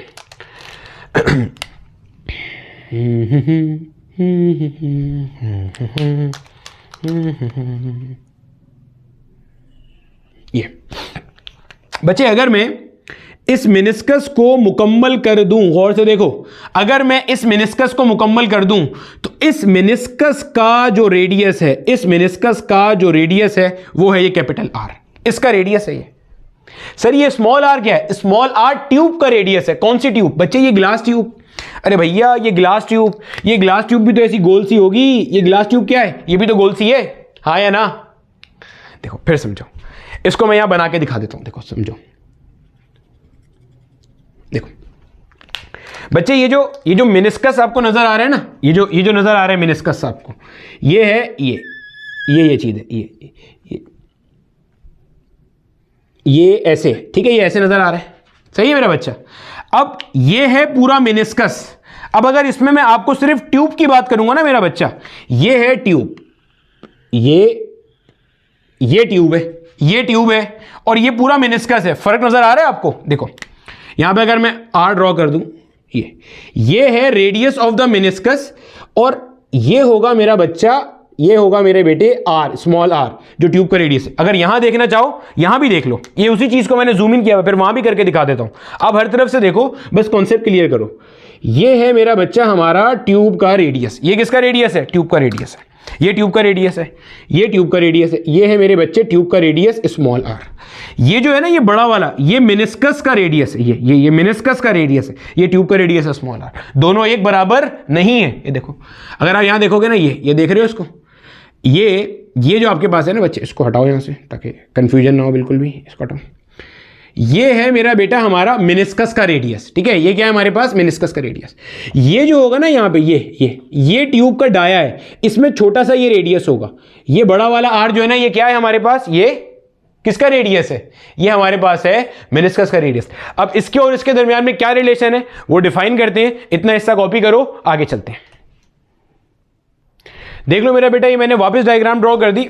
ये जो हमारे पास मेनिस्कस वाला हिसाब है ना, ये है हमारा मेनिस्कस का, ठीक है। ये मेनिस्कस का गोला बना दिया। और अगर आपने इसमें अपनी ट्यूब का बना रहे ना सर्कल, ये है मेरा बेटा हमारी ट्यूब का सर्कल, ठीक है। अब इसके अंदर जो मैं फर्क बता रहा हूं ना आपको, वो भी समझ लो। ये है मेरे बच्चे, ये यहां से लेके यहां तक, ये है हमारे पास स्मॉल आर, और ये है मेरा बेटा हमारे पास कैपिटल आर, ठीक है। ये स्मॉल आर है, ये कैपिटल आर है। ये जो स्मॉल आर और कैपिटल आर के दरमियान का जो एंगल है ना मेरा बेटा, ये कॉन्टैक्ट एंगल के बराबर ही होता है, ठीक है। कॉन्टैक्ट एंगल क्या था, रिवाइज करा दें आपको, और ये बराबर कैसे होता है ये भी बता देते हैं। कॉन्टैक्ट एंगल भी हमने प्रीवियस लेक्चर में पढ़ा था। कॉन्टैक्ट एंगल कैसे बनाते हैं बेटे? जो पॉइंट ऑफ कॉन्टैक्ट होता है, पॉइंट ऑफ कॉन्टैक्ट मतलब जहां पे लिक्विड का सरफेस ऑब्जेक्ट के सरफेस को टच कर रहा है, तो लिक्विड का सरफेस ऑब्जेक्ट के सरफेस को यहां टच कर रहा है, यहां पे दो टेंजेंट्स बनेंगे। पहला टेंजेंट बनेगा लिक्विड के सरफेस पे। पहला टेंजेंट कहां बनेगा? लिक्विड के सरफेस से, सॉलिड से अवे। तो भाई ये सॉलिड है, सॉलिड से अवे जा रहा है। पहला कहां बना? ये टेंजेंट जा रहा है मेरा बच्चा, ये टेंजेंट जा रहा है। वो वाला टेंजेंट क्यों नहीं लिया? क्योंकि वो इसके अंदर से पास होता हुआ जा रहा है। तो पहला क्या बन गया आपके पास, ठीक है, अवे फ्रॉम द सॉलिड। दूसरा टेंजेंट बनता है मेरा बेटा सॉलिड सरफेस पे। ये सॉलिड सरफेस पे कहां जाएगा? Into the liquids. बच्चे ये सब हम पढ़ चुके हैं ऑलरेडी, ये सब हम ऑलरेडी पढ़ चुके हैं। पहला टेंजेंट कहां बना? लिक्विड के सरफेस पे, अवे फ्रॉम द सॉलिड। ये सॉलिड की वॉल है, सॉलिड की वॉल से कहां जा रहा है? अवे। दूसरा कहां जा रहा है? दूसरा है सॉलिड सरफेस पे, इनटू द लिक्विड्स। ये बन गया मेरा बेटा हमारे पास कॉन्टैक्ट एंगल, पढ़ाया था मैंने, ठीक है, गुड हो गया। अब मैं इसको थोड़ा सा एक्सटेंड कर रहा हूं ताकि आपको बात समझ में आ जाए। बच्चे ये क्रॉस बन रहा है, तो जो थीटा यहां पे होगा वही थीटा यहां पे होगा। बोलो हाँ या ना भैया? जो थीटा यहां वही थीटा यहां, ठीक है। ये मेरा बेटा हमारे पास रेडियस है और ये टेंजेंट है। ये रेडियस किसका है? मेनिस्कस का। और ये टेंजेंट भी किस पर है? मेनिस्कस पर। लिक्विड सरफेस पे है ना, लिक्विड सरफेस क्या है? मेनिस्कस है। तो ये रेडियस किसका? मेनिस्कस का। ये टेंजेंट भी किसका है? मेनिस्कस का। तो इनके दरमियान का एंगल कितना होगा? 90 डिग्री। क्यों भाई? क्योंकि जो रेडियस होता है वो परपेंडिकुलर होता है हमेशा किसके? टेंजेंट के। तो ये रेडियस ऑफ द लिक्विड या radius of the meniscus will be perpendicular to tangent. तो एंगल 90 डिग्री हो गया। तो ये वाला एंगल कितना होगा? ये होगा 90 डिग्री माइनस थीटा। देखो भैया ये ऐसे बन रहा है ना, ये यूं आ रहा है मेरे बच्चे, ये थीटा है, तो ये वाला कितना होगा? 90 डिग्री माइनस थीटा। सेट हो गया, ये हो गया हमारे पास, इसको कह देते हैं 90 डिग्री माइनस थीटा, ठीक है। अब देखो इधर गौर से, अब मेरा बेटा ये जो है, ये भी एंगल कितना है? 90 डिग्री एंगल है, ये भी 90 डिग्री है। अगर ये 90 डिग्री माइनस थीटा है तो ये बचा हुआ कितना होगा? थीटा होगा। भाई ये टोटल 90 है, 90 माइनस 90 डिग्री माइनस थीटा, तो ये कितना बच जाएगा? थीटा बच जाएगा। अरे भैया थोड़ी सी कंफ्यूजन हो गई है, मैं उसको सही कर देता हूं, कॉन्सेप्ट का फील कर लो, क्योंकि हमने फिर इसको प्योर वाटर पे डालना है। तो अगर यही चीज क्लियर नहीं होगी तो प्योर वाटर जिंदगी में कभी समझ में नहीं आएगा। देखो मैं इसको थोड़ा मैग्नीफाई करके दिखा रहा हूं, देखो समझो, कोई टेंशन नहीं है, समझ के जाएंगे यहां से। ये आ गया, ठीक है। जब तक ये सारी कहानी क्लियर नहीं होगी ना, किताब वाले फॉर्मूले पे हम नहीं आ सकते। देखो मैंने इसको सबसे पहले तो मुकम्मल कर दिया भाई साहब, जैसे ही मैंने मुकम्मल किया ये बन गया। अब पहले तो आपने ये समझना है ये मेनिस्कस है, ठीक है, समझते हो इतनी बात। अच्छा अगर मैं आपको ट्यूब वाला सर्कल दिखाऊं तो भाई साहब ये है ट्यूब वाला सर्कल। अब इसमें मैंने मार्किंग कर दी, किसकी मार्किंग कर दी? स्मॉल आर और बड़े आर की। जो स्मॉल आर है वो ये है small R, this is small R, this is small R, ठीक है। यहां कहीं पे ये जो आपके पास मेनिस्कस है, इसका जो एक इमेजिनरी मैंने सर्कल बनाया, ये इसके सेंटर से किनारे तक, अरे भैया सीधा तो बन जाओ, ये आ गया मेरा बेटा हमारे पास कैपिटल आर, सही हो गया। अब क्या बना रहे हैं हमने, मैंने कहा आर और आर के दरमियान का जो एंगल है वो कॉन्टैक्ट एंगल है। कैसे बनाया, पहले कॉन्टैक्ट एंगल बना लो भाई। कॉन्टैक्ट एंगल कैसे बनता है, जो लिक्विड का सरफेस है उस पर एक टेंजेंट बनाते हैं अवे फ्रॉम द सॉलिड, ये सॉलिड है, सॉलिड से अवे जा रहा है। एक बनाते हैं सॉलिड सरफेस पे इनटू द लिक्विड, नीचे लिक्विड है, लिक्विड की तरफ जा रहा है। ये आ गया मेरा बेटा हमारे पास कॉन्टैक्ट एंगल, और कॉन्टैक्ट एंगल एक्यूट है जो वाटर ग्लास केस में होता है, हमें पता है, ठीक है। अब मैंने क्या करा, मैंने बोला इसको थोड़ा एक्सटेंड कर दे यार, कर दिया एक्सटेंड, इसको भी थोड़ा एक्सटेंड कर देंगे, कर दिया। तो अब देखो मेरा बेटा, जो यहां पे थीटा बन रहा है वही थीटा यहां पे आ रहा है, आ गया भाई साहब। ये जो आर है ये इसके परपेंडिकुलर है, क्यों, क्योंकि भाई ये मेनिस्कस है, ये मेनिस्कस के ऊपर ही टेंजेंट बना हुआ है और ये उसी का रेडियस है। रेडियस और टेंजेंट, नॉर्मल और टेंजेंट हमेशा क्या होते हैं, परपेंडिकुलर होते हैं। तो भाई साहब मैंने कहा ये वाला जो एंगल है this will be 90 degree minus theta. कैसे निकाला भाई, टोटल 90 है, 90 में से थीटा निकाल दोगे तो ये आ जाएगा, समझ आती है। अब देखो मुझे अब ये वाला एंगल चाहिए, तो भाई साहब ये इसको देखो, ये वाली लाइन और ये वाली लाइन आपस में परपेंडिकुलर है, क्यों भाई, ये सॉलिड सरफेस का टेंजेंट है। ये क्या है, सॉलिड सरफेस का टेंजेंट है, और ये इसी ट्यूब का रेडियस है। रेडियस और टेंजेंट आपस में क्या होते हैं, परपेंडिकुलर। तो सॉलिड सरफेस का टेंजेंट और रेडियस कैसे हो गए आपस में, परपेंडिकुलर। तो भाई ये दोनों मिला के कितने होंगे, 90 डिग्री। 90 डिग्री में से अगर मैं ये निकाल दूंगा तो थीटा बचेगा, चेक कर लो। 90 degree minus 90 minus theta, solve कर लो। 90 minus 90 minus minus plus theta, ये और ये मर गया, क्या बचा, थीटा बचा। भाई ये टोटल 90 डिग्री है, 90 में से 90 माइनस थीटा निकालो तो क्या बच गया, थीटा।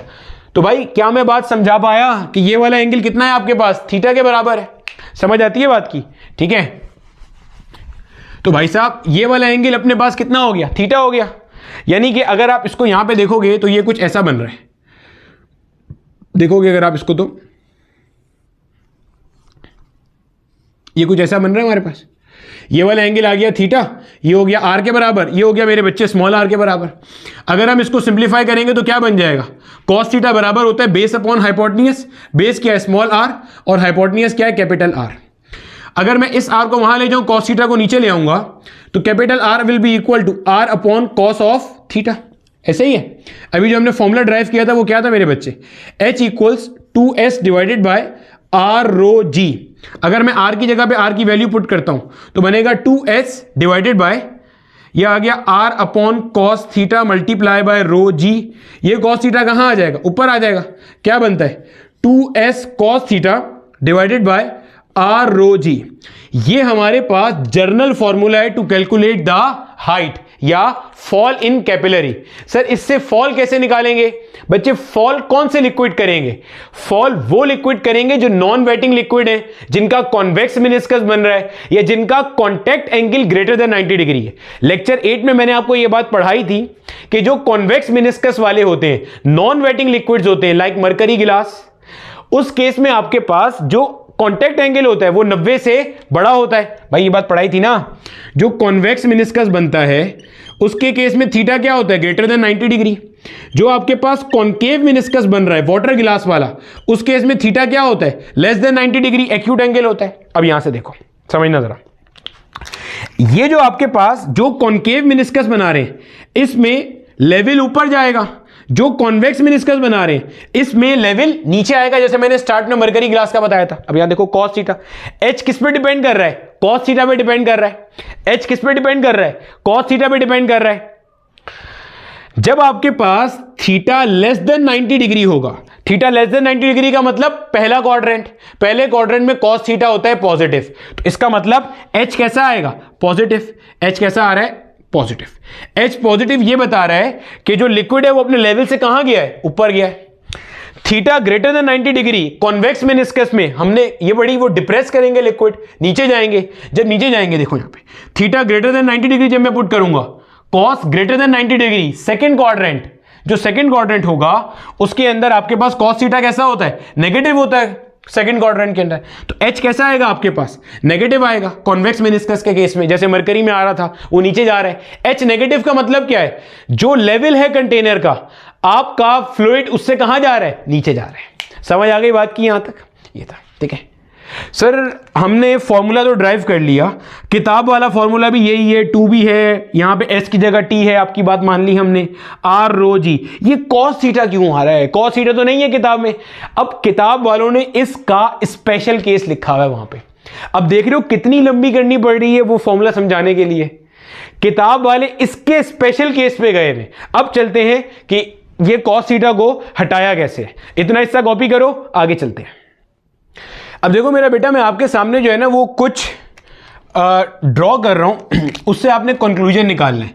अभी हमें यह पता चल गया कि हाइट को कैलकुलेट करने का हमारे पास फॉर्मूला क्या है, 2s cos theta divided by r rho g। इसमें किससे क्या मुराद है, 2 तो कांस्टेंट है, s हमारे पास क्या है, surface tension of the liquid जो मौजूद है उसमें, थीटा क्या है, कॉन्टैक्ट एंगल। कॉन्टैक्ट एंगल क्या होता है, angle between the two tangents at the point of contact. Tangent number 1 liquid surface पे away from the solid, tangent number 2 solid surface पे टुवर्ड्स द लिक्विड। ठीक है, r क्या है, रेडियस ऑफ द ट्यूब। और हमने ये भी देख लिया कि हमारे पास cos थीटा बराबर आ रहा था r divided by capital R के। ठीक हो गया, यानी कि उसको हम यूं कह सकते हैं, r will be equal to r times of cos theta. ठीक है मेरा बच्चा, और रो क्या है, density of the fluid, g क्या है, ग्रेविटेशनल एक्सेलरेशन। अच्छा, अब हम सिंपल ना गिलास ट्यूब बना के देख लेते हैं, क्योंकि मुझे इसमें कुछ चीजें आपको समझानी है।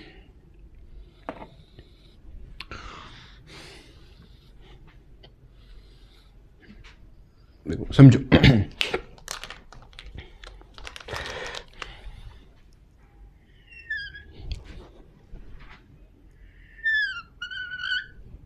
ठीक है, इसको दोबारा बना लें ताकि मज़ा आ जाए समझने में। सर मज़ा कैसे आता है, मज़ा तो हमें बिल्कुल नहीं आता बच्चे। अगर आप फिज़िक्स को ढंग से पढ़ोगे ना तो मज़ा भी आना शुरू हो जाएगा। ठीक है, कॉन्सेप्ट को फील करना शुरू करोगे तो मज़ा भी आना शुरू हो जाएगा। देखो बच्चे, आपको इसमें क्या फ़र्क नज़र आ रहा है, सर इसमें हमें ये फ़र्क नज़र आ रहा है, ये थोड़ा सही है, वो थोड़ा अजीब सा है, वो तो है। आपको फ़र्क क्या नज़र आ रहा है, सर फ़र्क ये नज़र आ रहा है, ये थोड़ा कम कॉनकेव है, वो थोड़ा ज़्यादा कॉनकेव है। एक्सीलेंट। और क्या फ़र्क नज़र आ रहा है, कॉन्टैक्ट एंगल का कोई फ़र्क नज़र आ रहा है, चेक करना। ये है पॉइंट ऑफ कॉन्टैक्ट। अगर मैं कॉन्टैक्ट एंगल ड्रॉ करता हूं, सर ऐसा कुछ आपने लेक्चर 8 में भी बताया था एग्जैक्टली। ये कॉन्टैक्ट एंगल और ये कॉन्टैक्ट एंगल, फ़र्क नज़र आ रहा है।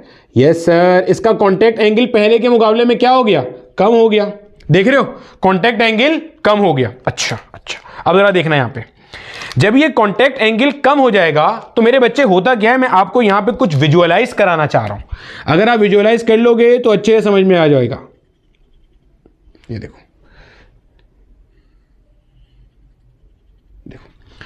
मेरा बच्चा, अब जरा यहां पे आप समझिएगा। यहां पे हमारे पास अगर मुझे R बनाना है और R बनाना है, ये मेरा ट्यूब है, इसके अंदर ये है मेरा ट्यूब। ऐसे ही मेरा बच्चा समझना जरा, ये बात को अच्छे से समझना। देखो ये है जनाबे वाला हमारे पास स्मॉल r, ये है स्मॉल r, ये है कैपिटल R। इसके अंदर भैया ये है स्मॉल r, ये है कैपिटल R। क्या फर्क नजर आ रहा है आपको, आपको ये फर्क नजर आ रहा है कि ये स्मॉल r है, ये कैपिटल R। जैसे जैसे आपका कॉन्टैक्ट एंगल छोटा होता जा रहा है, स्मॉल r कैपिटल R के बराबर होता जा रहा है तकरीबन। गौर से देखो, जैसे जैसे कॉन्टैक्ट एंगल कम होता जा रहा है, अरे भैया अभी तो बताया था ये कॉन्टैक्ट एंगल है तो यहां भी यही है। जब कॉन्टैक्ट एंगल पहले के मुकाबले में कम हो जाएगा तो ये जो स्मॉल r और r के दरमियान का है वो भी बेसिकली क्या हो जाएगा, कम हो जाएगा। हम लोगों ने प्रोजेक्शन का कॉन्सेप्ट तो पढ़ा हुआ ही है ना। प्रोजेक्शन के कॉन्सेप्ट से अगर इसको देखें, गौर से सुनना और समझना। अब बोलोगे सर वेक्टर्स के बारे में क्या बात बता दी आपने, ये है कैपिटल R, ये है R। अगर मैं चाहूं तो इसको ऐसे लिख सकता हूं, R will be equal to R cos theta. देखो ऐसे लिखा हुआ है, हाँ या ना। क्या मैं ऐसा कह सकता हूं, जो मेरी ट्यूब का रेडियस है वो बेसिकली मेरे मेनिस्कस के रेडियस की प्रोजेक्शन है। जो मेरे ट्यूब का रेडियस है वो बेसिकली मेरे मेनिस्कस की प्रोजेक्शन है, हाँ या ना। जैसे जैसे आपके पास थीटा का वैल्यू कम होता जाएगा, तो आपके पास ये जो आर है ये पूरा इस पे लाई करता हुआ जाएगा। क्यों भाई? आर डिपेंड कर रहा है कॉस थीटा पे, थीटा कम होगा तो कॉस थीटा मैक्सिमम होता जाएगा, क्योंकि कॉस 0 डिग्री 1 हो जाता है पूरा। तो अल्टीमेटली जब ये थीटा पूरा 0 डिग्री हो जाएगा, गौर से सुनना, जब ये थीटा पूरा 0 डिग्री हो जाएगा तो मेरे पास जो मेरा आर और आर है वो आपस में क्या हो जाएगा? बराबर हो जाएगा। हाँ या ना? थीटा 0 डिग्री वाला केस अगर आपको मैं बना के दिखाऊं ना बच्चे, यहां पे देखो, अब थीटा 0 डिग्री वाला केस भी देख लो। ये है मेरा बेटा हमारा थीटा 0 डिग्री वाला केस। अबे तुम तो अजियत ना दो। ये है मेरा बच्चा हमारा थीटा 0 डिग्री वाला केस, समझना जरा। ये है मेरा बेटा हमारा थीटा 0 डिग्री वाला केस। ये है थीटा 0 डिग्री वाला केस। थीटा 0 डिग्री कैसे? देखो समझो, ये है एक कांटेक्ट एंगल आया, ये मेरा बच्चा आया दूसरा, दरमियान का जो एंगल है वो तकरीबन हमारे लिए कितना हो गया? 0 डिग्री हो गया। अब इस केस में सर फायदा क्या है जो आप इतना ज्यादा बता रहे हैं हमें? फायदा ये है कि बेटे जो मेरे ट्यूब का रेडियस है, जो मेरे ट्यूब का रेडियस है वही मेरे मेनिस्कस का रेडियस हो गया। हाँ या ना? जो मेरे ट्यूब का रेडियस है वही मेरे मेनिस्कस का रेडियस हो गया। आर और आर बराबर हो गया। कैपिटल आर की पूरी प्रोजेक्शन कहां आ गई? स्मॉल आर पे आ गई। सर तो हमें कैसे पता चली ये बात? बेटे आपके पास, अगर आपको लेक्चर नंबर 8 याद है, उसके अंदर मैंने बताया था कि प्योर वाटर का जो केस होता है, कौन सा केस? प्योर वाटर का जो केस होता है जिसमें इंप्योरिटीज नहीं होती, जिसे अपन लोग डिस्टिल्ड वाटर कहते हैं, प्योर वाटर के केस के अंदर ये बनता है। प्योर वाटर के केस में ये बनता है। ये जो बनता है ना बच्चे, ये है प्योर वाटर का केस। प्योर वाटर के केस में आर और कैपिटल आर क्या हो जाता है? बराबर हो जाता है। कॉस थीटा कितना हो जाता है? कॉस थीटा अपने पास 1 के बराबर हो जाता है। ये कौन सा केस है? प्योर वाटर वाला, जिसमें इंप्योरिटी नहीं है, डिस्टिल्ड वाटर वाला केस है। क्यों? क्योंकि उसमें एडहेसिव फोर्सेस बहुत ज्यादा होती है कोहेसिव के मुकाबले में। तो आपका जो लिक्विड है, वाटर है, वो बहुत ज्यादा चिपकना चाहता है जाके, तो ऐसे कहा जाता है कि वो हेमीस्फेरिकल बाउल बनाता है। क्या बनाता है? हेमीस्फेरिकल बाउल बनाता है। हेमीस्फेरिकल बाउल बनाता है। सर ये हेमीस्फेरिकल बाउल क्या होता है? मेरा बेटा आपके पास एक फुटबॉल है पूरा, वो स्फेयर है, उसे कहते हैं स्फेरिकल बाउल। उस फुटबॉल को बीच से आधा काट दो, फुटबॉल को बीच से क्या करो? काट दो। अब जो नीचे वाला हिस्सा बच गया ना, वो ये रहा हेमीस्फेरिकल बाउल। इस जैसा एक और हिस्सा पलट के इस पे लगाएंगे तो ये पूरा स्फेयर बन जाएगा। हेमीस्फेरिकल बाउल की खास बात क्या है? आर और कैपिटल आर आपस में बराबर है। थीटा 0 डिग्री है क्योंकि प्योर वाटर है। भाई थीटा 0 से हुआ क्या? मैं फिर समझा रहा हूं, देखो बच्चे, इससे ये कॉन्टेक्ट एंगल था, ये कॉन्टेक्ट एंगल ज्यादा होगा तो आर और आर में गैप ज्यादा होगा। सेट है। कॉन्टेक्ट एंगल कम होगा, ये ऊपर से ऐसे नीचे आ रहा होगा, नीचे आ रहा होगा। जब ये बिल्कुल 0 डिग्री हो जाएगा तो भाई यही आर है, यही क्या है? कैपिटल आर है। कैपिटल आर पूरा इसके ऊपर ही आ गया, कैपिटल आर पूरा स्मॉल आर पे आ गया। तो ये केस किस में होता है? प्योर वाटर में होता है। इससे पहले जो हम वाटर देख रहे थे वो कौन सा था? इम्प्योर वाटर था। मैंने आपको पढ़ाया था इम्प्योर वाटर का जो एंगल होता है वो 8 से 9 डिग्री के अराउंड होता है कॉन्टेक्ट एंगल, और प्योर वाटर का एंगल कितना होता है? 0 डिग्री। अब देखो आपकी किताब वालों ने क्या किया, अब समझना। अब देखो भैया, ये हमारे पास है हमारा जर्नल फॉर्मूला। देखो मेरा बच्चा, ये है हमारा जर्नल फॉर्मूला जो हमने पढ़ लिया, हर चीज के लिए अप्लाई हो सकता है। अगर मैं इसी जर्नल फॉर्मूले को उठा के चिपका दूं प्योर वाटर के लिए, प्योर वाटर, डिस्टिल वाटर, बगैर एनी इंप्योरिटी वाला वाटर जिसमें एडहीजन बहुत ज्यादा है, एडहेसिव फोर्सेस बहुत ज्यादा हैं, टिका के हैं, तो ultimately H will be equal to 2, H की जगह T लिख देते हैं, और कॉस थीटा क्या हो जाएगा? 1, क्योंकि प्योर वाटर के केस में थीटा कितना होता है? 0 डिग्री होता है, अपॉन में रो R इंटू जी। आ गया भैया? ये है आपका किताब वाला फॉर्मूला। किताब वाला फॉर्मूले पढ़ते हुए बस एक बात ज़हन में रखना, ये सिर्फ तब अप्लाई होगा जब प्योर वाटर है। प्योर वाटर के अलावा कोई भी लिक्विड है ये अप्लाई नहीं होने वाला, क्योंकि सिर्फ प्योर वाटर के अंदर हेमीस्फेरिकल बाउल बनता है, बाकी सब में या तो कॉन्केव मेनिस्कस बनता है या कॉन्वेक्स मेनिस्कस बनता है। हाँ, कॉन्केव थोड़ा ऊपर या नीचे हो सकता है डिपेंडिंग ऑन द एंगल, सही है। जैसे इम्प्योर वाटर जो है उसका भी अच्छा बाउल बनता है, लेकिन परफेक्ट हेमीस्फेरिकल नहीं होता। सही है भैया, इतना हिस्सा कॉपी करो, एक सवाल करते हैं फिर आगे चलते हैं। अच्छा मेरा बेटा, अब देखो आपके सामने एक सिंपल सा क्वेश्चन दिया हुआ है। आपको कह रहा है कि यार एक कंटेनर है, उस कंटेनर के अंदर आपके पास प्योर वाटर मौजूद है। या तो एग्जामिनर अगर प्योर वाटर बोलेगा तो प्योर वाटर होगा या डिस्टिल्ड वाटर बोलेगा। बोलते हैं उसमें आप जैसे ही कोई कैपिलरी ट्यूब इंसर्ट करते हो तो उसमें लिक्विड का लेवल राइज करता है और कितनी हाइट कवर करता है, 7.5 centimetre above the surface of water. जो कंटेनर का सरफेस ऑफ वाटर है उससे 7.5 सेंटीमीटर ऊपर चला गया। सरफेस टेंशन दे दी आपको, डेंसिटी पानी की दे दी आपको, ग्रेविटेशनल एक्सेलरेशन दे दिया। आपको कह रहे हैं आपने बताना है find the radius of the tube. क्या निकालना है भाई? रेडियस ऑफ द ट्यूब आपने बताना है। चलो भाई मसला कोई नहीं है, हमें पता है h का वैल्यू हमारे पास क्या होता है, 2s cos theta divided by r rho g के बराबर होता है। मैं जनरल फॉर्मूला ही इस्तेमाल कर रहा हूं क्योंकि वो स्पेशल केस था एक, ठीक है। और हमें पता है भैया वैल्यूज पुट करेंगे तो मुझे निकालना क्या है, r निकालना है। r को वहां फेंक दो, h को नीचे ले आओ। r will be equal to 2s cos theta divided by h multiply by rho into G. Values put कर दो भाई, 2 मल्टीप्लाई बाय, इसको मैं लिख सकता हूं 75 इंटू 10 टू द पावर -3। भैया देखो ना, 1 2 3 प्लेस डेसिमल राइट साइड पे चला गया। cos थीटा प्योर वाटर है, प्योर वाटर का मतलब क्या है, कांटेक्ट एंगल आपके पास कितना होगा, 0 डिग्री। cos 0 डिग्री कितना है मेरे बच्चे, 1 है। h कितना दिया हुआ है, 7.5 सेंटीमीटर। इसे लिख सकता हूं 75 इंटू 10 पावर -1 और मल्टीप्लाई बाय 10 पावर -2। सर ये क्या किया आपने, देखो बच्चा ये काम मैंने क्या किया, 7.5 को मैंने लिखा 75 इंटू 10 पावर -1। कोई दिक्कत नहीं है। सेंटीमीटर से मीटर में कैसे जाते हैं, 100 से डिवाइड करके या 10 पावर -2 से मल्टीप्लाई करके, वो काम कर दिया। रो कितना दिया हुआ है भाई, रो दिया हुआ है आपको 10 पावर +3, -3 नहीं दिया हुआ, +3 दिया हुआ है। और जी कितना दिया हुआ है, जी दिया हुआ है मेरे बच्चे आपको 10 दिया हुआ है, ठीक है। जो मर रहा है उसे मार दो, 75 से 75 मर गया, 10 पावर -3 10 पावर -3 मर गया, -2 -3 हो गया ना भैया। अच्छा क्या बनता है ये, r will be equal to 2 divided by 10। इस 10 पावर 3 को मैं अगर ऊपर ले जाऊंगा तो -3 हो जाएगा। मीटर में आंसर आ गया। मीटर में क्यों आया, क्योंकि मैंने सारी चीजें अपने SI सिस्टम में रखी थी। 2/10 कितना होगा, 0.2। 10 पावर -3 का मतलब क्या हो गया, मिली, और आगे मीटर लगा हुआ है, तो क्या आंसर आ रहा है, 0.2 मिलीमीटर। समझ आती है बात की हमें, 0.2 मिलीमीटर हमारा इसका क्या हो गया, आंसर आ गया। कॉपी कर लो, एक और सवाल करते हैं, देन आगे चलते हैं। अब देखो मेरा बेटा, आपके सामने मैंने एक सवाल और मेंशन किया हुआ है। अभी तक का अगर आपने कॉन्सेप्ट अच्छे से तरीके से पढ़ लिया है, यह सवाल हेलिडे रेसनिक क्रेन का क्वेश्चन है। Halliday Resnik crane university level के ऊपर पढ़ाई जाती है, वहां से ये क्वेश्चन निकाला है।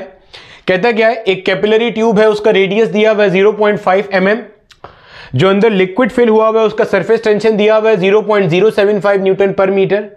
प्योर वाटर की बात कर रहा है तो कांटेक्ट एंगल 0 डिग्री हो जाएगा। डेंसिटी ये दे दी है।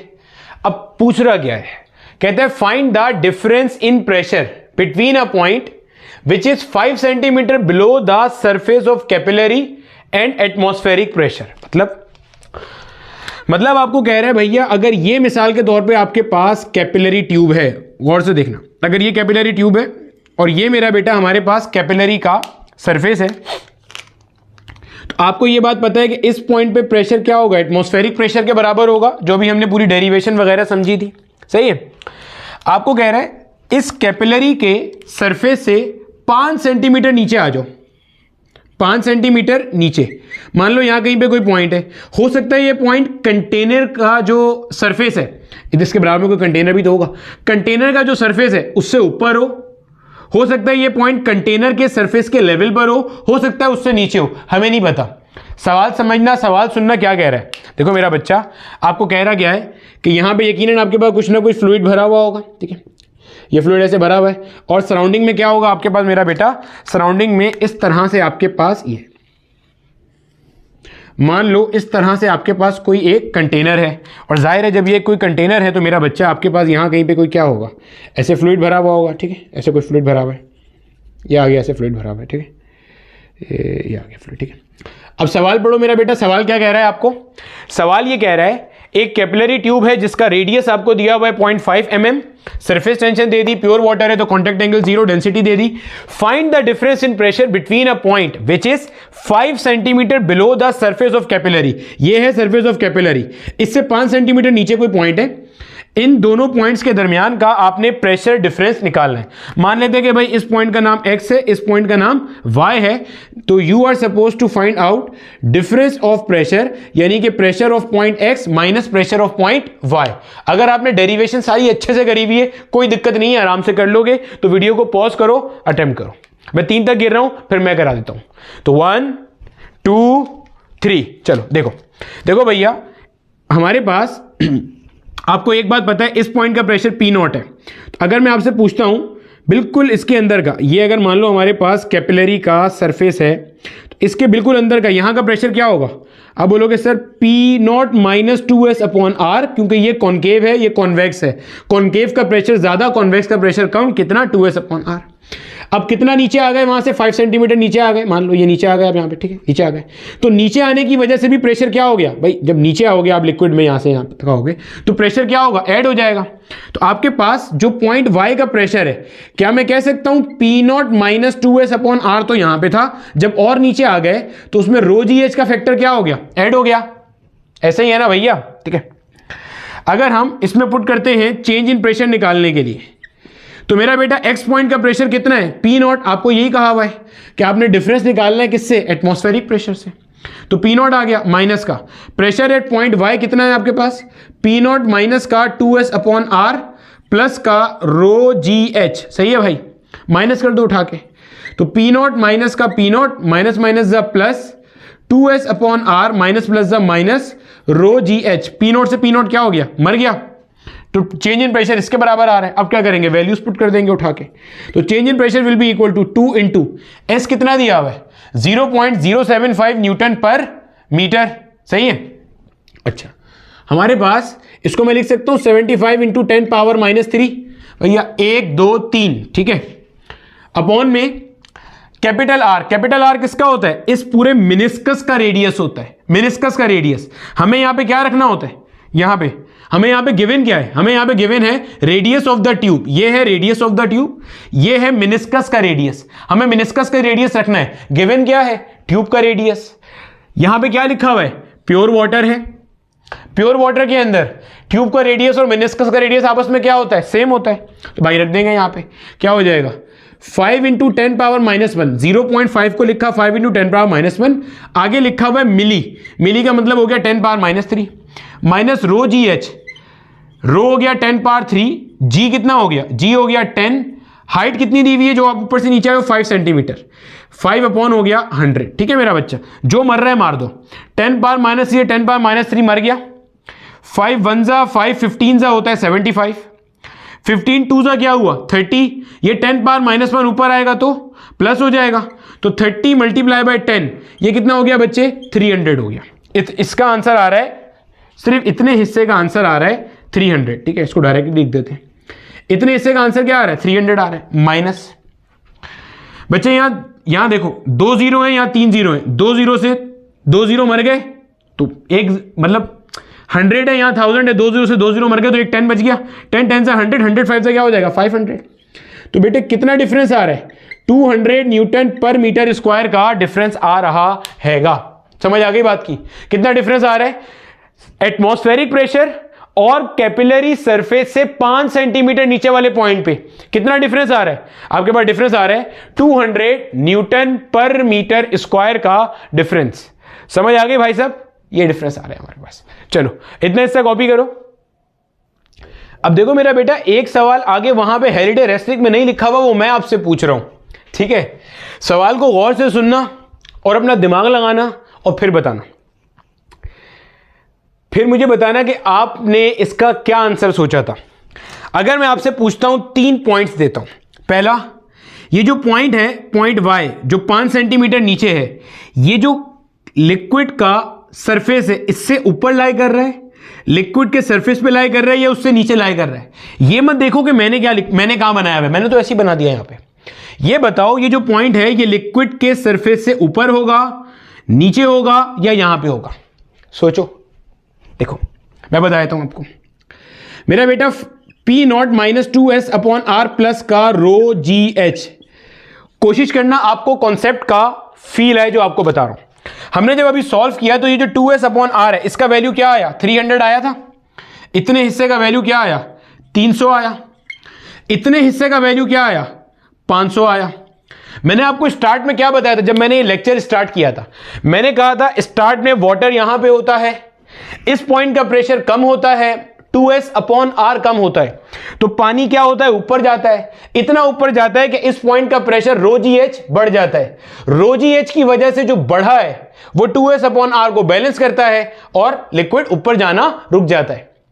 तो कब रुकेगा, जब जितना यहां पे प्रेशर कम था उतना ही प्रेशर ρGH की वजह से बढ़ जाए। अब सोचो प्रेशर कम कितना था, 300 न्यूटन पर मीटर स्क्वायर। इस पॉइंट पे प्रेशर कम कितना था, 300 न्यूटन पर मीटर स्क्वायर प्रेशर कम था। अब ये देखो ρGH की वजह से बढ़ा हुआ कितना है, 500। इसका मतलब आप ना यहां पर हो ना यहां पर हो, मतलब आप जो है वो ना लिक्विड के सरफेस पर हो ना सरफेस से ऊपर हो, आप सरफेस से नीचे हो। देखो फिर समझो समझो समझो, आहिस्ता आहिस्ता, ठीक, आहिस्ता आहिस्ता। देखो YouTube के ऊपर ना क्लास को जल्दी खत्म करने के लिए नहीं कोशिश किया करो, कॉन्सेप्ट आधे अधूरे रह जाएंगे, ठीक है। देखो जब आपका वाटर यहां पे था, जब आपका वाटर इस लेवल पे था, तो उसका प्रेशर कितना कम था, 2S/R। वो कितना है, 300 न्यूटन पर मीटर स्क्वायर।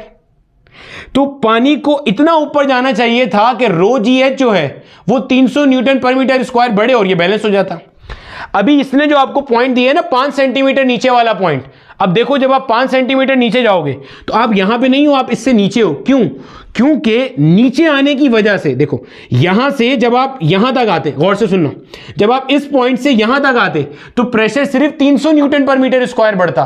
क्यों, क्योंकि लिक्विड उतना ही ऊपर जाएगा जितना यहां प्रेशर कम है। यहां प्रेशर कम कितना है, 300 न्यूटन पर मीटर स्क्वायर। तो ρGH इतने हिस्से में सिर्फ 300 न्यूटन पर मीटर स्क्वायर को ही बैलेंस करेगा।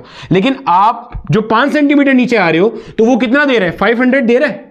तो इसका मतलब आप लेवल से कहां आ रहे हो, नीचे आ रहे हो, लेवल से ऊपर नहीं हो। इसको आप क्रॉस चेक भी कर सकते हो। क्रॉस चेक कैसे कर सकते हो, अभी हमने हाइट का फॉर्मूला ड्राइव किया है, यहां कर लेते हैं। अभी हमने हाइट का फॉर्मूला ड्राइव किया है, चेक करो। H is equal to 2S cos theta divided by R ρg के बराबर। गौर से सुनना, ठीक है। अगर मैं यहां पे वैल्यू पुट करता हूं, 2 मल्टीप्लाई बाय सरफेस टेंशन हो गई 75 इंटू 10 पावर -3, cos थीटा हो गया 1। R कितना दिया हुआ है, 5 इंटू 10 पावर -1 इंटू 10 पावर -3। ये कितना दिया हुआ है, ये दिया हुआ है 10 पावर 3। जी कितना दिया हुआ है, ये दिया हुआ है 10। 10 पावर -3 से 10 पावर 3 मर गया, 10 पावर -1 से 10 पावर 1 मर गया। सेट हो गया, सॉल्व करो। 5 ये हो गया 15, 15 2 सा क्या हो गया, 30 हो गया। 30 को 10 पावर 3 से मल्टीप्लाई करो, 0.03 आ रहा है, 0.03 मीटर। यानी कि लिक्विड सिर्फ 3 सेंटीमीटर ऊपर गया। लिक्विड कितना ऊपर गया, 3 सेंटीमीटर। समझना बच्चे, समझना, लिक्विड यहां से कितना ऊपर गया, 3 सेंटीमीटर। सवाल पूछने वाले ने आपसे क्या पूछा कि कैपिलरी के सरफेस से 5 सेंटीमीटर नीचे निकालो। लिक्विड 3 सेंटीमीटर ऊपर क्यों गया, क्योंकि इस पॉइंट पे सरफेस पे जितना प्रेशर कम था, 3 सेंटीमीटर ऊपर जाने के बाद प्रेशर इस पॉइंट पे बैलेंस हो गया। इस पॉइंट पे 2S/R की वजह से जो कमी आ रही थी, 3 सेंटीमीटर जब ये ऊपर गया तो ρGH ने उसे बैलेंस कर दिया। सवाल पूछने वाले ने बोला 5 सेंटीमीटर नीचे निकालो प्रेशर, तो जब हमने 5 सेंटीमीटर नीचे निकाला तो आपको पता चल रहा है ये पॉइंट लिक्विड के सरफेस से कहां लाई कर रहा है, नीचे लाई कर रहा है। क्योंकि अगर लिक्विड के सरफेस पे होता तो ये 300 को काट रहा होता, लेकिन अब ये नीचे है तो ये 300, 500 में 300 को तो कैंसिल कर दिया। एक्स्ट्रा 200 कैसे आया, जब आप मजीद नीचे जा रहे हो। पॉइंट समझ आया, कॉन्सेप्ट की फील आ रही है। चलो इतना हिस्सा कॉपी कर लो, आगे चलते हैं। अब देखो मेरा बेटा, आपके सामने एक सवाल और मेंशन हुआ है। यह सवाल भी हमारा सरफेस टेंशन के कॉन्सेप्ट को लेकर है। ये जो हमारी सिंध बोर्ड की नई किताब आई है, ये उसकी वर्कड एग्जांपल 6.5 है। इसका अगर आप सॉल्यूशन देखोगे तो इसके अंदर सरफेस टेंशन को उन्होंने गामा से रिप्रेजेंट किया हुआ है, जिसको इसके जस्ट ऊपर टी से रिप्रेजेंट किया हुआ है। तो होता है ऐसा। अब देखो बच्चे, इस सवाल पे जाने से पहले अगर मैं आपको थोड़ी सी कहानी रिवाइज कर दूं ना सरफेस टेंशन की, जो हमने पढ़ी थी ऑलरेडी। अगर मान लो बच्चे, एक मेरे पास गोल सा बीकर है जिसके अंदर मैंने पानी डाला हुआ है। उसको अगर मैं टॉप से देखूंगा तो मुझे उसका जो टॉप व्यू नजर आएगा वो कुछ इस तरह का नजर आ रहा होगा, ऐसे दिख रहा होगा। अगर मैं यहां पे ऐसे एक इमेजिनरी लाइन ड्रॉ करता हूं तो मुझे पता है कि इस साइड के जो मॉलिक्यूल्स हैं, इस साइड के जो मॉलिक्यूल्स हैं वो इधर वाले मॉलिक्यूल के ऊपर फोर्स लगा रहे होंगे इस डायरेक्शन में, ताकि वो यहां आ जाए, सरफेस एरिया मिनिमाइज हो जाए। इधर वाले जो मॉलिक्यूल है वो इन पे फोर्स लगा रहे होंगे इस डायरेक्शन में, ठीक है। और हमने ये बात पढ़ी थी मेरा बच्चा कि ये जो फोर्स होती है, सरफेस टेंशन क्या है? Property of a liquid surface, कि उसके सरफेस के molecule they exert perpendicular force on each other. वो परपेंडिकुलर किसकी होती है? ऑन एन इमेजिनरी लाइन जो कि आप ड्रॉ करते हो सरफेस पे। और ये फोर्स कैसे लगती है? Tangential to the surface. Force कैसे लगती है? Tangential to the surface. समझ आ गई बात की? समझ आ गई बात की, सेट? इतना ऐसा समझ आते हैं। एक और चीज का ख्याल करना, समझना जरा बच्चे, यहां पे अगर मान लो लाइन से 100 मॉलिक्यूल हैं तो ये 100 के 100 मॉलिक्यूल अलग अलग फोर्स लगा रहे होंगे। यहां पे भी अगर 100 मॉलिक्यूल हैं तो 100 मॉलिक्यूल के 100 मॉलिक्यूल फोर्स लगा रहे होंगे। सरफेस के जितने भी मॉलिक्यूल्स हैं वो आपस में एक दूसरे को खींच रहे होते हैं ताकि सरफेस एरिया मिनिमाइज किया जा सके। दूसरा, सरफेस टेंशन कहां होती है? Along the tangent to the surface, set? अब सवाल पढ़ो, सवाल क्या कहते हैं? सवाल कहता है भैया कि आपके पास a base of an insects leg is approximately spherical in shape. आपके पास कोई कीड़ा मकोड़ा है, कोई इंसेक्ट है, उसकी जो टांग है that is spherical in shape. जो उसकी टांग है ना, उसकी टांग का जो बॉटम है, अगर मैं अपनी खूबसूरत शाहकार ड्राइंग में इसको बनाऊंगा तो वो ये है। ये मान लो उसकी टांग है, ये उसकी बेस है। Base is approximately spherical in shape. इसको थोड़ा बड़ा करके बनाए थे क्योंकि हमने भी सारा काम इसी पे करना है। ये मान लो भाईजान की टांग है और ये कैसा है नीचे से भैया? Spherical in shape. आगे से आपको ये जो स्फेयर बन रहा है इसका रेडियस भी दे दिया जो उसकी टांग की बेस है। कहता है 3.2 इंटू 10 पावर -6 किलोग्राम मास। जो इंसेक्ट है, कीड़ा मकोड़ा है, उसका मास कितना है? 3.2 into 10 to the power -6 kilogram. कहते हैं this is supported equally by its 6 legs. उसकी 6 टांगे इसे सपोर्ट कर रही हैं। यानी एक टांग पे मास कितना आएगा? एक टांग पे मास कितना आएगा? This mass divided by 6। भैया टोटल मास 6 पे तकसीम करना है तो दिस मास डिवाइड बाय 6 एक के ऊपर आ जाएगा। आगे कहता है estimate the angle for an insect on water surface. ये सवाल है, बस ये सवाल है, ठीक है। अब देखो, सरफेस टेंशन हमने स्टार्ट किया था लेक्चर 6 में। अभी जाके हम इस काबिल हैं कि इस सवाल को कर सकें, ठीक है। अब समझना जरा, देखो मेरे बच्चे, ये मान लो जब ये अपना पाँव ऐसे सरफेस ऑफ वाटर पे रखेगा तो इधर से जो वाटर का सरफेस है वो कुछ ऐसा हो जाएगा। बोलो हाँ या ना? भाई थोड़ा सा अंदर जाएगा, ये दब जाएगा। जब ये दब जाएगा तो मेरा बेटा जो आपके पास टेंजेंशियल फोर्स लगती है वो इस डायरेक्शन में लगना शुरू हो जाएगी। बोलो हाँ या ना? देखो ये क्या हो रहा है, फिर समझो जरा। देखो समझो बच्चे, जब तक ये इंसेक्ट साहब ने अपना पाँव, अपना कदम नहीं रखा था तब तक ये सरफेस ऑफ वाटर इस तरह से था। बोलो हाँ या ना? जब ये इस तरह से था तो जो ये एक दूसरे के ऊपर फोर्स लगा रहे थे मॉलिक्यूल्स, वो इस तरह से थी। बोलो मेरे बच्चे, यस और नो? ऐसे थी फोर्स। जब इसने एक कदम रख दिया, अब ये जाहिर है ऐसे हो गया, ठीक है। ऐसे होने से क्या मुराद है? जब इसने पाँव रखा तो सरफेस ऑफ वाटर में थोड़ा बल जा गया। जब बल जा गया तो आपको पता है सरफेस टेंशन की जो फोर्स होती है वो कहां होती है? Along the tangent. तो ये रही भाई, सरफेस टेंशन खुद फोर्स नहीं है, सरफेस टेंशन तो प्रॉपर्टी है। हमने इसका फॉर्मूला पढ़ा हुआ है ना। सरफेस टेंशन क्या है? Perpendicular force per unit length. ये खुद तो प्रॉपर्टी है, तो फोर्स ही की प्रॉपर्टी है ना, ठीक है। तो ये ऐसे हो जाएगा। अब आपके पास अगर मैं ये जो वर्टिकल है, अगर मैं इसको यहां पे थोड़ा एक्सटेंड करूं तो आपको मेरा बच्चा इस जगह पे कुछ एंगल बनता हुआ नजर आ रहा है। ये एंगल बनता हुआ नजर आ रहा है, थीटा। ये एंगल आपको कैलकुलेट करने को कहा जा रहा है। ये सवाल है। सवाल समझ आ गया? सवाल समझ आ गया? अब सवाल पढ़ो दोबारा इस डायग्राम को देखते हुए। Base of an insect leg is approximately spherical in shape, जिसका रेडियस दे दिया। This mass is supported equally by 6 legs. Estimate the angle for insect on water surface. सही है। पहले थोड़ा दिमाग लगाओ, फिर मैं आपको समझाता हूं, ठीक है। चलो भैया, मैं 3 तक गिन रहा हूं, फिर मैं आपको करा रहा हूं। पहले मुझे यहां पे समझाना पड़ेगा, इसलिए इसकी बोर्ड की जरूरत नहीं है। देखो समझो। देखो बच्चे, ये था हमारा सरफेस ऑफ वाटर। अब थोड़ा आपने अपनी इमेजिनेशन का इस्तेमाल करना है। ये था आपका सरफेस ऑफ वाटर। जब इंसेक्ट ने अपनी लेग रखी तो ये इस तरह से हो गया। अब हो क्या रहा है? समझो, ऐसे ऐसे बाउल सा बन गया, ऐसे बाउल सा बन गया, कटोरा सा बन गया।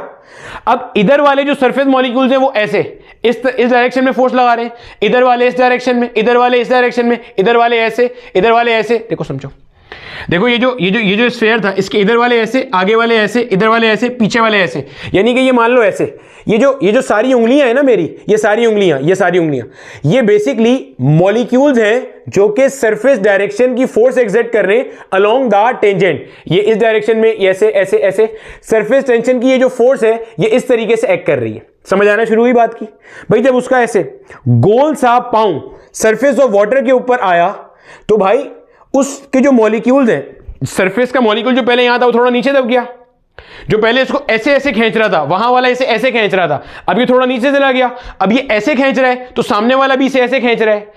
ये सरफेस का मॉलिक्यूल था, इसके बगल में एक मॉलिक्यूल, उधर एक मॉलिक्यूल, पहले ये वाला इसे ऐसे खींचता था, इसे ऐसे खींचता था, वो वाला इसको ऐसे खींच रहा था, ये वाला इसको ऐसे खींच रहा था, टेंजेंशियल था अलोंग द सरफेस।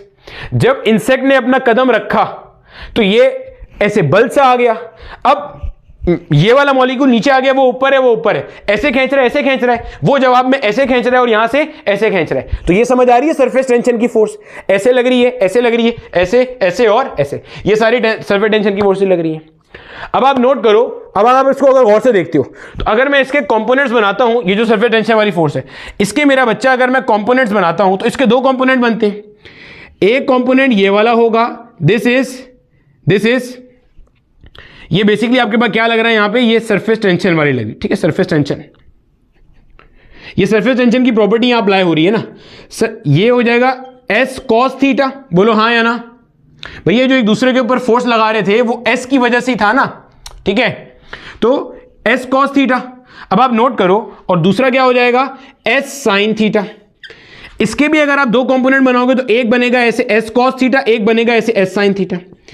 चेक करो, एस कॉस थीटा एक डायरेक्शन में आ रहा है, एस साइन थीटा उल्टी डायरेक्शन में आ रहा है, इसका मतलब एस साइन थीटा एक दूसरे को काट देगा। देखो फिर समझो, ये सारे सरफेस एक लेवल पे था, लिक्विड के मॉलिक्यूल एक लेवल पे थे, खींचातानी चल रही थी, सरफेस टेंशन लग रही थी, perpendicular force per unit length आजू बाजू में खींच रहे थे टेंजेंशियली अलोंग द सरफेस।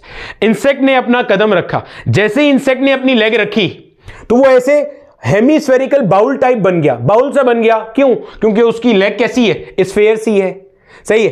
अब ये जो मॉलिक्यूल नीचे हो गए वो ऐसे खींच रहे, इधर वालों को ऐसे ऐसे खींच रहे, और जैसे मेरे सामने एक मॉलिक्यूल, एक इधर मॉलिक्यूल, एक इधर एक पीछे, मैंने इसको ऐसे खींचा, उसने मुझे ऐसे खींचा।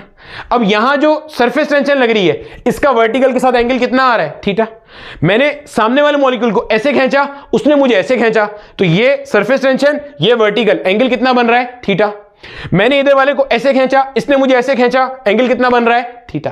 ये बन गए सारे एस एस एस एस, और वर्टिकल के साथ एंगल कितना बन रहा है, थीटा।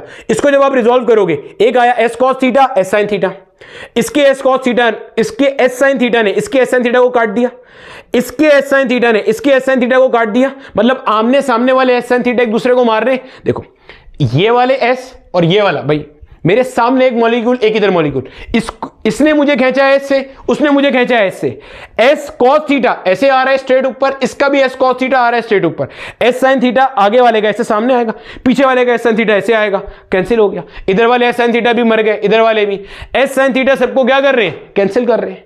बच कौन रहा है, एस कॉस थीटा बच रहा है, सही है, बच कौन रहा है, एस कॉस थीटा बच रहा है। समझ आ गई बात की। अब अगर मैं इसको टॉप से देखता हूं, अगर मैं इसे क्या देख रहा हूं, टॉप से देख रहा हूं, देखो समझो, अगर मैं इसको टॉप से देखूंगा तो मेरा बच्चा होगा क्या, गौर से देखो। अगर मैं इसको टॉप से देख रहा हूं, इसको ऐसे टॉप से देख रहा हूं, तो मुझे ऐसे नजर आ रहा है, ऐसे गोल गोल गोल गोल गोल गोल ऐसे नजर आ रहा है मुझे। देखो यहां पे मेरे पास एक मॉलिक्यूल है जो ऐसे एस कॉस थीटा फोर्स लगा रहा है। देखो भैया इमेजिन करो, थोड़ी देर के लिए इमेजिन करो, ये एक कमरा है, मैं इस कमरे के सेंटर में हूं, मैं एक मॉलिक्यूल हूं जो इंसेक्ट के ऐसे लेग रखने की वजह से कहां आ गया है, नीचे आ गया। मैं एक मॉलिक्यूल हूं, मेरे आगे एक मॉलिक्यूल है, एक इधर मॉलिक्यूल है, एक इधर है, एक पीछे। वो नीचे नहीं आए क्योंकि इंसेक्ट ने लेग जहां रखी उसके डायरेक्ट ऊपर मैं आया, मैं नीचे आ गया। अब सुनना और समझना, अच्छे से सुनना। मैंने आगे वाले मॉलिक्यूल को खींचा ऐसे, उसने मुझे खींचा एस की डायरेक्शन, ठीक है। वर्टिकल के साथ एंगल कितना बन रहा है, एस कॉस थीटा, थीटा बन रहा है। ऊपर वाला क्या हो गया, एस कॉस थीटा, सामने वाला एस साइन थीटा, पीछे वाला भी एस, ऊपर हो गया एस कॉस थीटा, इधर वाला S sine theta, S sine theta मर गया, ऊपर एस कॉस थीटा, ऊपर एस कॉस थीटा, इधर वाले की वजह से भी ऊपर एस कॉस थीटा, इधर की वजह से भी ऊपर एस कॉस थीटा। समझ आ गई। अब अगर आप इसको टॉप से देखोगे, ऊपर से देखो, जरा इस कमरे के ऊपर से देखो, टॉप व्यू देखो, तो आपको नजर आएगा, गौर से सुनना मैं क्या बोल रहा हूं। मैं यहां खड़ा हुआ ना, आप मुझसे बिल्कुल एक फ्लोर ऊपर चले जाओ कि ये जो बाकी के मॉलिक्यूल मुझसे ऊपर हैं वो आपसे नीचे हो जाएं। देखो मैं नीचे हूं, मुझसे ऊपर ऐसे मॉलिक्यूल हैं चारों तरफ, आप उनसे भी ऊपर चले जाओ। आप देखो कि हर मॉलिक्यूल मेरे ऊपर S cos theta S cos theta S cos theta force लगा रहा है। कॉन्सेप्ट को फील करो भाई। देखो फिजिक्स में सिर्फ फील है और कुछ नहीं है, सारे पैसे फील के। देखो आप ऊपर से देखोगे तो आपको देखेगा सामने वाला मॉलिक्यूल भी मुझ पे ऐसे एस कॉस थीटा लगा रहा, इधर वाला भी एस कॉस थीटा, इधर वाला भी एस कॉस थीटा। देखो ऐसे देखेगा, ये एस कॉस थीटा लगा रहा, ये S cos theta, S cos theta, S cos theta, S cos theta, सारे मॉलिक्यूल मुझ पे क्या लगा रहे हैं? S cos theta. क्योंकि एस साइन थीटा सबका क्या हो गया? कैंसिल हो गया। समझ आ गई? एस साइन थीटा सबका क्या हो गया? कैंसिल आउट हो गया। अच्छा, अब अगर मुझे फोर्स कैलकुलेट करनी है, मान लो ये मॉलिक्यूल मुझ पे कितनी फोर्स लगा रहा है मुझे मालूम करनी है। मुझे ये बात पता है कि सरफेस टेंशन बराबर है एफ अपॉन एल के। अब मॉलिक्यूल लेवल पे बात चल रही है तो भाई साहब एफ का फॉर्मूला आ जाता है एस मल्टीप्लाई बाय एल। अगर मुझे बात करनी है ये मॉलिक्यूल मुझ पे कितनी फोर्स लगा रहा है तो मैं कहूंगा delta F will be equal to S cos theta multiply by delta L. Sir delta F क्यों लिखा? डेल्टा एफ छोटी सी फोर्स है। छोटी सी फोर्स क्यों भाई? मॉलिक्यूल मुझ पे कितनी फोर्स लगाएगा? छोटी सी लगाएगा ना। इन सबकी फोर्स मिला के बड़ी फोर्स बनेगी, लेकिन एक मॉलिक्यूल मुझ पे छोटी सी फोर्स लगा रहा है, delta F. S cos theta आ गया जो मुझ पे लग रही है, एस साइन थीटा तो मर गया है, सबने एक दूसरे को काट दिया। डेल्टा एल इस छोटे से जगह पे लगा रहा है, सही। अब अगला मॉलिक्यूल वो भी कितनी फोर्स लगा रहा है? S cos theta delta L. अगला एस कॉस या डेल्टा एल। अगर मुझे सबकी फोर्स निकालनी, इसे मैंने कह दिया F1, इसे डेल्टा L1 कह दिया, ये पहले मॉलिक्यूल की फोर्स। अच्छा किताब में थोड़ा इस तरीके से सॉल्यूशन नहीं दिया हुआ, लेकिन समझ में आपको इससे बहुत आसानी से आ जाएगा जो मैं आपको तरीका करा रहा हूं। किताब में थोड़ी वर्डिंग डायरेक्ट लिखी हुई है, तरीका यही है, ठीक है। करते करते करते करते मान लो अगर मेरे पास n मॉलिक्यूल मेरे ऊपर है, वो मेरे ऊपर फोर्स लगा रहे हैं, तो वो ये बन जाएगा मेरा बेटा मेरे पास, ठीक है। देख लें एक बार, नजर भी आ रहा है पीछे से? बिल्कुल आ रहा है, ठीक है। अगर मुझे सारी फोर्सेस को जमा करना है, जमा करना है तो मैं नेट फोर्स निकालूंगा। नेट फोर्स F के बराबर हो जाएगी, इनको जमा कर लूंगा। एस कॉस थीटा सब में कॉमन है तो भाई वो बाहर आ जाएगा, एस कॉस थीटा। ब्रैकेट में बच रहा है delta L1 plus delta L2, लेके जाते जाते क्या आ रहा है? Delta Ln। यानी कि ये छोटे छोटे सारे एलिमेंट में जमा कर रहा हूं। जब मेरा बेटा मैं ये छोटे छोटे सारे एलिमेंट जमा करूंगा तो ये मेरे पास इस सर्कल का सर्कमफेरेंस आ रहा है, हाँ या ना? तो सर्कल का सर्कमफेरेंस किसके बराबर होता है मेरा बच्चा? 2 पाई r के बराबर हो रहा है। देखो बच्चे ये मेरे ऊपर टोटल फोर्स लग रही है इन द अपवर्ड डायरेक्शन। देखो भैया फिर समझ लो, कॉन्सेप्ट की फील आएगी तो मजा आएगा। देखो फिर समझ लो, देखो समझो भाई। हम ऐसे हंसी खुशी जिंदगी गुजार रहे थे। मैं ऐसे था, एक मॉलिक्यूल मेरे आगे था, एक इधर था, एक इधर था, एक पीछे था। मैं ऐसे कमरे के सेंटर में था। एक इंसेक्ट भैया ने मेरे ऊपर अपनी टांग रखी लाके, तो मैं हो गया नीचे हो गया। अब हो क्या रहा है? मेरे सामने वाला, इधर वाला, इधर वाला, इधर वाला, सरफेस टेंशन तो है ना, मैं उन्हें खींच रहा हूं सरफेस एरिया कम करने के लिए, इसे खींच रहा हूं, इसे खींच रहा हूं, इसे खींच रहा हूं। वो जवाब में मुझे ऐसे खींच रहे, तो S S S S, vertical से angle theta theta theta theta, ठीक है। फिर हमने क्या देखा भैया? हमने ये देखा कि जब आपने एस को रिजॉल्व किया तो S cos theta, S cos theta, S cos theta, S cos theta, S sine theta सामने वाले का पीछे वाले से मर गया, एस साइन थीटा इधर वाले का इधर वाले से मर गया। सब मॉलिक्यूल मुझ पे ऊपर की तरफ क्या फोर्स लगा रहे हैं? S cos theta. तो मैंने ये निकाला कि टोटल फोर्स जो मेरे ऊपर लग रही है इन द अपर डायरेक्शन वो क्या है? S cos theta into 2 pi R. 2 pi by नहीं, 2 पाई आर, ठीक है। मैं क्या कर रहा हूं? जो मेरे ऊपर ये अपवर्ड फोर्स लग रही है, मैं इंसेक्ट का उस टांग का वेट सपोर्ट कर रहा हूं। भाई इंसेक्ट ने मेरे ऊपर अपनी टांग रखी है तभी तो मैं नीचे आया हूं। तो मेरे ऊपर ये जो अपवर्ड फोर्स लग रही है, मैं इंसेक्ट का वेट सपोर्ट कर रहा हूं, हाँ या ना? और पूरा वेट सपोर्ट कर रहा हूं? नहीं, लिखा हुआ है कि ये जो मास है ये 6 लेग्स पे आ रहा है, तो मैं 1/6 वेट सपोर्ट कर रहा हूं इसका। तो अगर मैं इसको सिंप्लीफाई करूंगा तो आपको पता चल जाएगा ये जो मेरे पास आ रही है टोटल फोर्स है, ये 1/6 ऑफ द वेट सपोर्ट कर रहा है लेग का, हाँ या ना? एफ की जगह पे क्या आ जाएगा? S cos theta multiply by 2 pi R will be equal to 1/6। Weight का फॉर्मूला क्या होता है? M G. अब कुछ नहीं करना, वैल्यूज पुट करनी है बस। Cos theta will be equal to M G divided by 6 multiply by S into 2 pi R. देखो भैया रेडियस आपको पता है, ये रहा, 2 पाई तो फिक्स है, एस ये गिवन है, वाटर है 20 डिग्री सेल्सियस ये लिखा हुआ है उसमें, साथ ही साथ मास भैया ये गिवन है, और जी पता है आपको 9.8, ठीक है। यहां से आप थीटा निकाल लो जल्दी से, और कैलकुलेशन करके अपने पास देख लो कि आपके पास थीटा किताब वाला आ रहा है या नहीं आ रहा। थीटा इसका 55-56 डिग्री आएगा, मैं भी चेक कर लेता हूं। बिल्कुल मेरा बेटा कैलकुलेटर से मैंने चेक कर लिया, इसका आंसर आ रहा है 55.8 डिग्री। तो आपको कॉन्सेप्ट समझ में आ जाना चाहिए कि हमने ये काम किस तरह से किया है, ठीक है भैया। अच्छा, आप ये भी एक चीज नोट करना, ये कॉन्टैक्ट एंगल हर तरफ से बराबर होगा। वजह देखो ना भाई, आपके पास जब इंसेट की लेग आएगी तो आपके पास हर तरफ से एंगल तो एक ही जितना बन रहा होगा ना, ये जितना यहां है वो यहां, मतलब एंगल थीटा हर एक 56 डिग्री पे इंक्लाइन होगा, तभी तो आपने स्ट्रेट ऐड कर दिया उठा के, ठीक है। ठीक है मेरा बच्चा, यहां पे हमारा सरफेस टेंशन तकरीबन खत्म होता है। आखिर की एक छोटी सी चीज देखते हैं and then we are done. मैंने स्टार्ट में आपको बताया था कि कैपिलरी ट्यूब आप जितनी पतली लोगे उसका फायदा होगा। फायदा क्या होता है अब जरा ये समझ लेते हैं भैया। हमने ये चीज देख ली, पढ़ ली, अच्छे से कॉन्सेप्ट फील कर लिया कि हाइट जो लिक्विड राइज कर रहा होता है उसका फॉर्मूला ये रहा 2T/r(ρg) के बराबर। सर आपने तो cos थीटा पढ़ाया था, तो cos थीटा जर्नल है, ये स्पेसिफिकली किसके लिए आ गया मेरा बेटा, प्योर वाटर के लिए आ गया, ठीक है। जर्नल भी कर लोगे तो फर्क नहीं पड़ेगा, जर्नल करके देख लो भाई क्या फर्क पड़ता है। देखो जर्नल कर लो, cos थीटा, देखो जर्नल कर लो। देखो अगर मैं r को वहां पे ले जाऊं, तो h multiply bye r is a constant. Sir ये क्या बात लिख दी आपने, देखो समझना जरा, यहां से एमसीक्यू आपका बन सकता है, ठीक है। यूनिवर्सिटी लेवल पे तो बने हुए देखे मैंने बहुत सारे। देखो भैया 2 कांस्टेंट है, सरफेस टेंशन कांस्टेंट है, क्योंकि आपने जो फ्लूइड फिल किया हुआ है वो चेंज थोड़ी हो रहा है बार बार, वो तो फिक्स है, तो सरफेस टेंशन कांस्टेंट है। आर को आप वहां ले गए, density of the fluid constant है, जी कांस्टेंट है। सर cos थीटा भी कांस्टेंट है क्या, एग्जैक्टली cos थीटा भी कांस्टेंट है। चेक करा देते हैं आपको कैसे। देखो मेरा बच्चा, ये आपके पास अगर एक कॉन्केव मेनिस्कस बन रहा है, गौर से देखना जरा, समझना, ये जो कॉन्केव मेनिस्कस बन रहा है मेरा बेटा, इसके अंदर गौर से देखना, यहां पे आपके पास ये जो कांटेक्ट एंगल है, जब मेरा बेटा एक बार आपका लिक्विड राइज करेगा, गौर से सुनो, जब एक बार आपका लिक्विड राइज करेगा, लिक्विड आपका कब तक राइज करेगा, जब तक कि यहां पे जितना प्रेशर 2s/r की वजह से कम था उतना प्रेशर ρgh की वजह से बढ़ ना जाए, उतना राइज करेगा। जब एक बार राइज कर गया, इक्विलिब्रियम में आ गया, तो थीटा दोबारा चेंज होगा नहीं सर।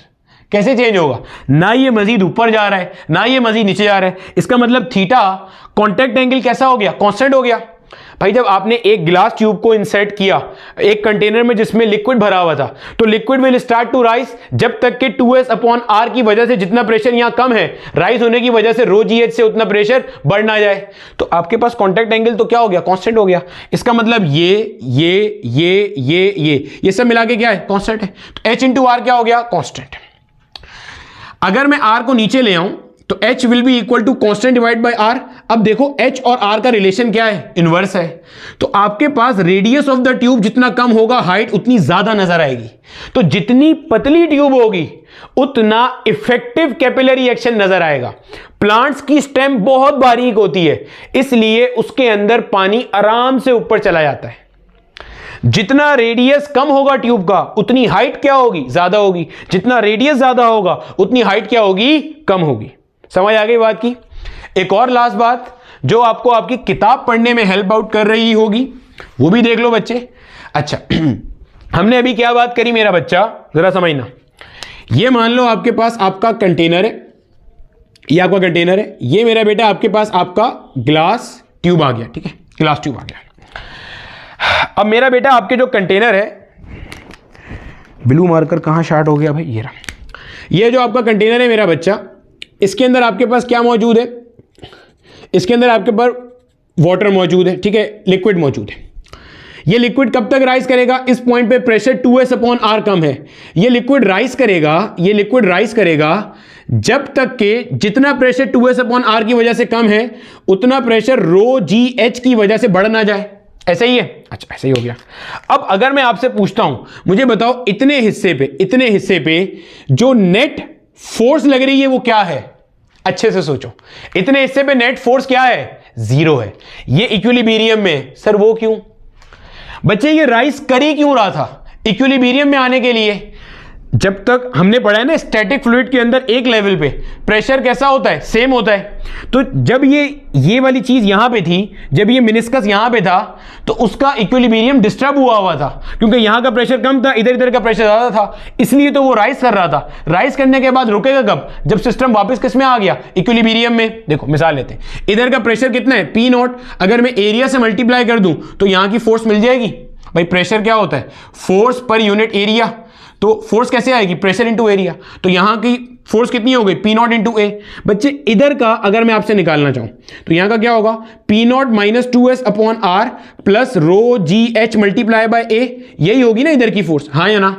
तो मैंने अभी क्या बताया, ये लिक्विड तब तक राइज करेगा जब तक के 2s अपॉन आर की वजह से जितना प्रेशर कम हुआ है, रो जी एच की वजह से उतना प्रेशर बढ़ ना जाए। और अभी थोड़ी देर पहले हमने देखा था कि 2s upon R will be equal to rho G H, यही पढ़ा था। तो ये और ये मर गए, ये आपकी डेरिवेशन में भी लिखा है। समझ में आने वाली बात भी है कि लिक्विड तब तक ऊपर जाएगा जब तक कि जितना प्रेशर इसकी वजह से कम हुआ था उतना प्रेशर इसकी वजह से बढ़ ना जाए। तो ये खत्म हो गए। देखो यहां पे भी आपके पास फोर्स कितनी आ रही है, P0A। अब देखोगे ना आप किताब में तो ऐसी दो डायग्राम बनी हुई है, ऊपर भी फोर्स P0A, नीचे भी फोर्स P0A, ऊपर भी 1 ATM प्रेशर, नीचे भी 1 ATM प्रेशर। मिसाल दी है 1 ATM, वो कितना भी ATM हो सकता है। तो मेरा बेटा ये था हमारे पास हमारा सरफेस टेंशन का कॉन्सेप्ट। उम्मीद है आपने कॉन्सेप्ट को फील किया होगा और आपको मजा आया होगा। ठीक है बच्चे, तो आपने मुझे बताना है कि आपने कोई नई चीज सीखी या नहीं सीखी। यहां पे हमारा फ्लूइड स्टैटिक्स का जो लेक्चर है वो अपने मंतकी अंजाम तक पहुंचते हैं। अगला चैप्टर स्टार्ट करेंगे वर्क, पावर एंड एनर्जी वाला। ठीक है, अगले लेक्चर तक के लिए खुश रहो, पढ़ते पढ़ाते रहो।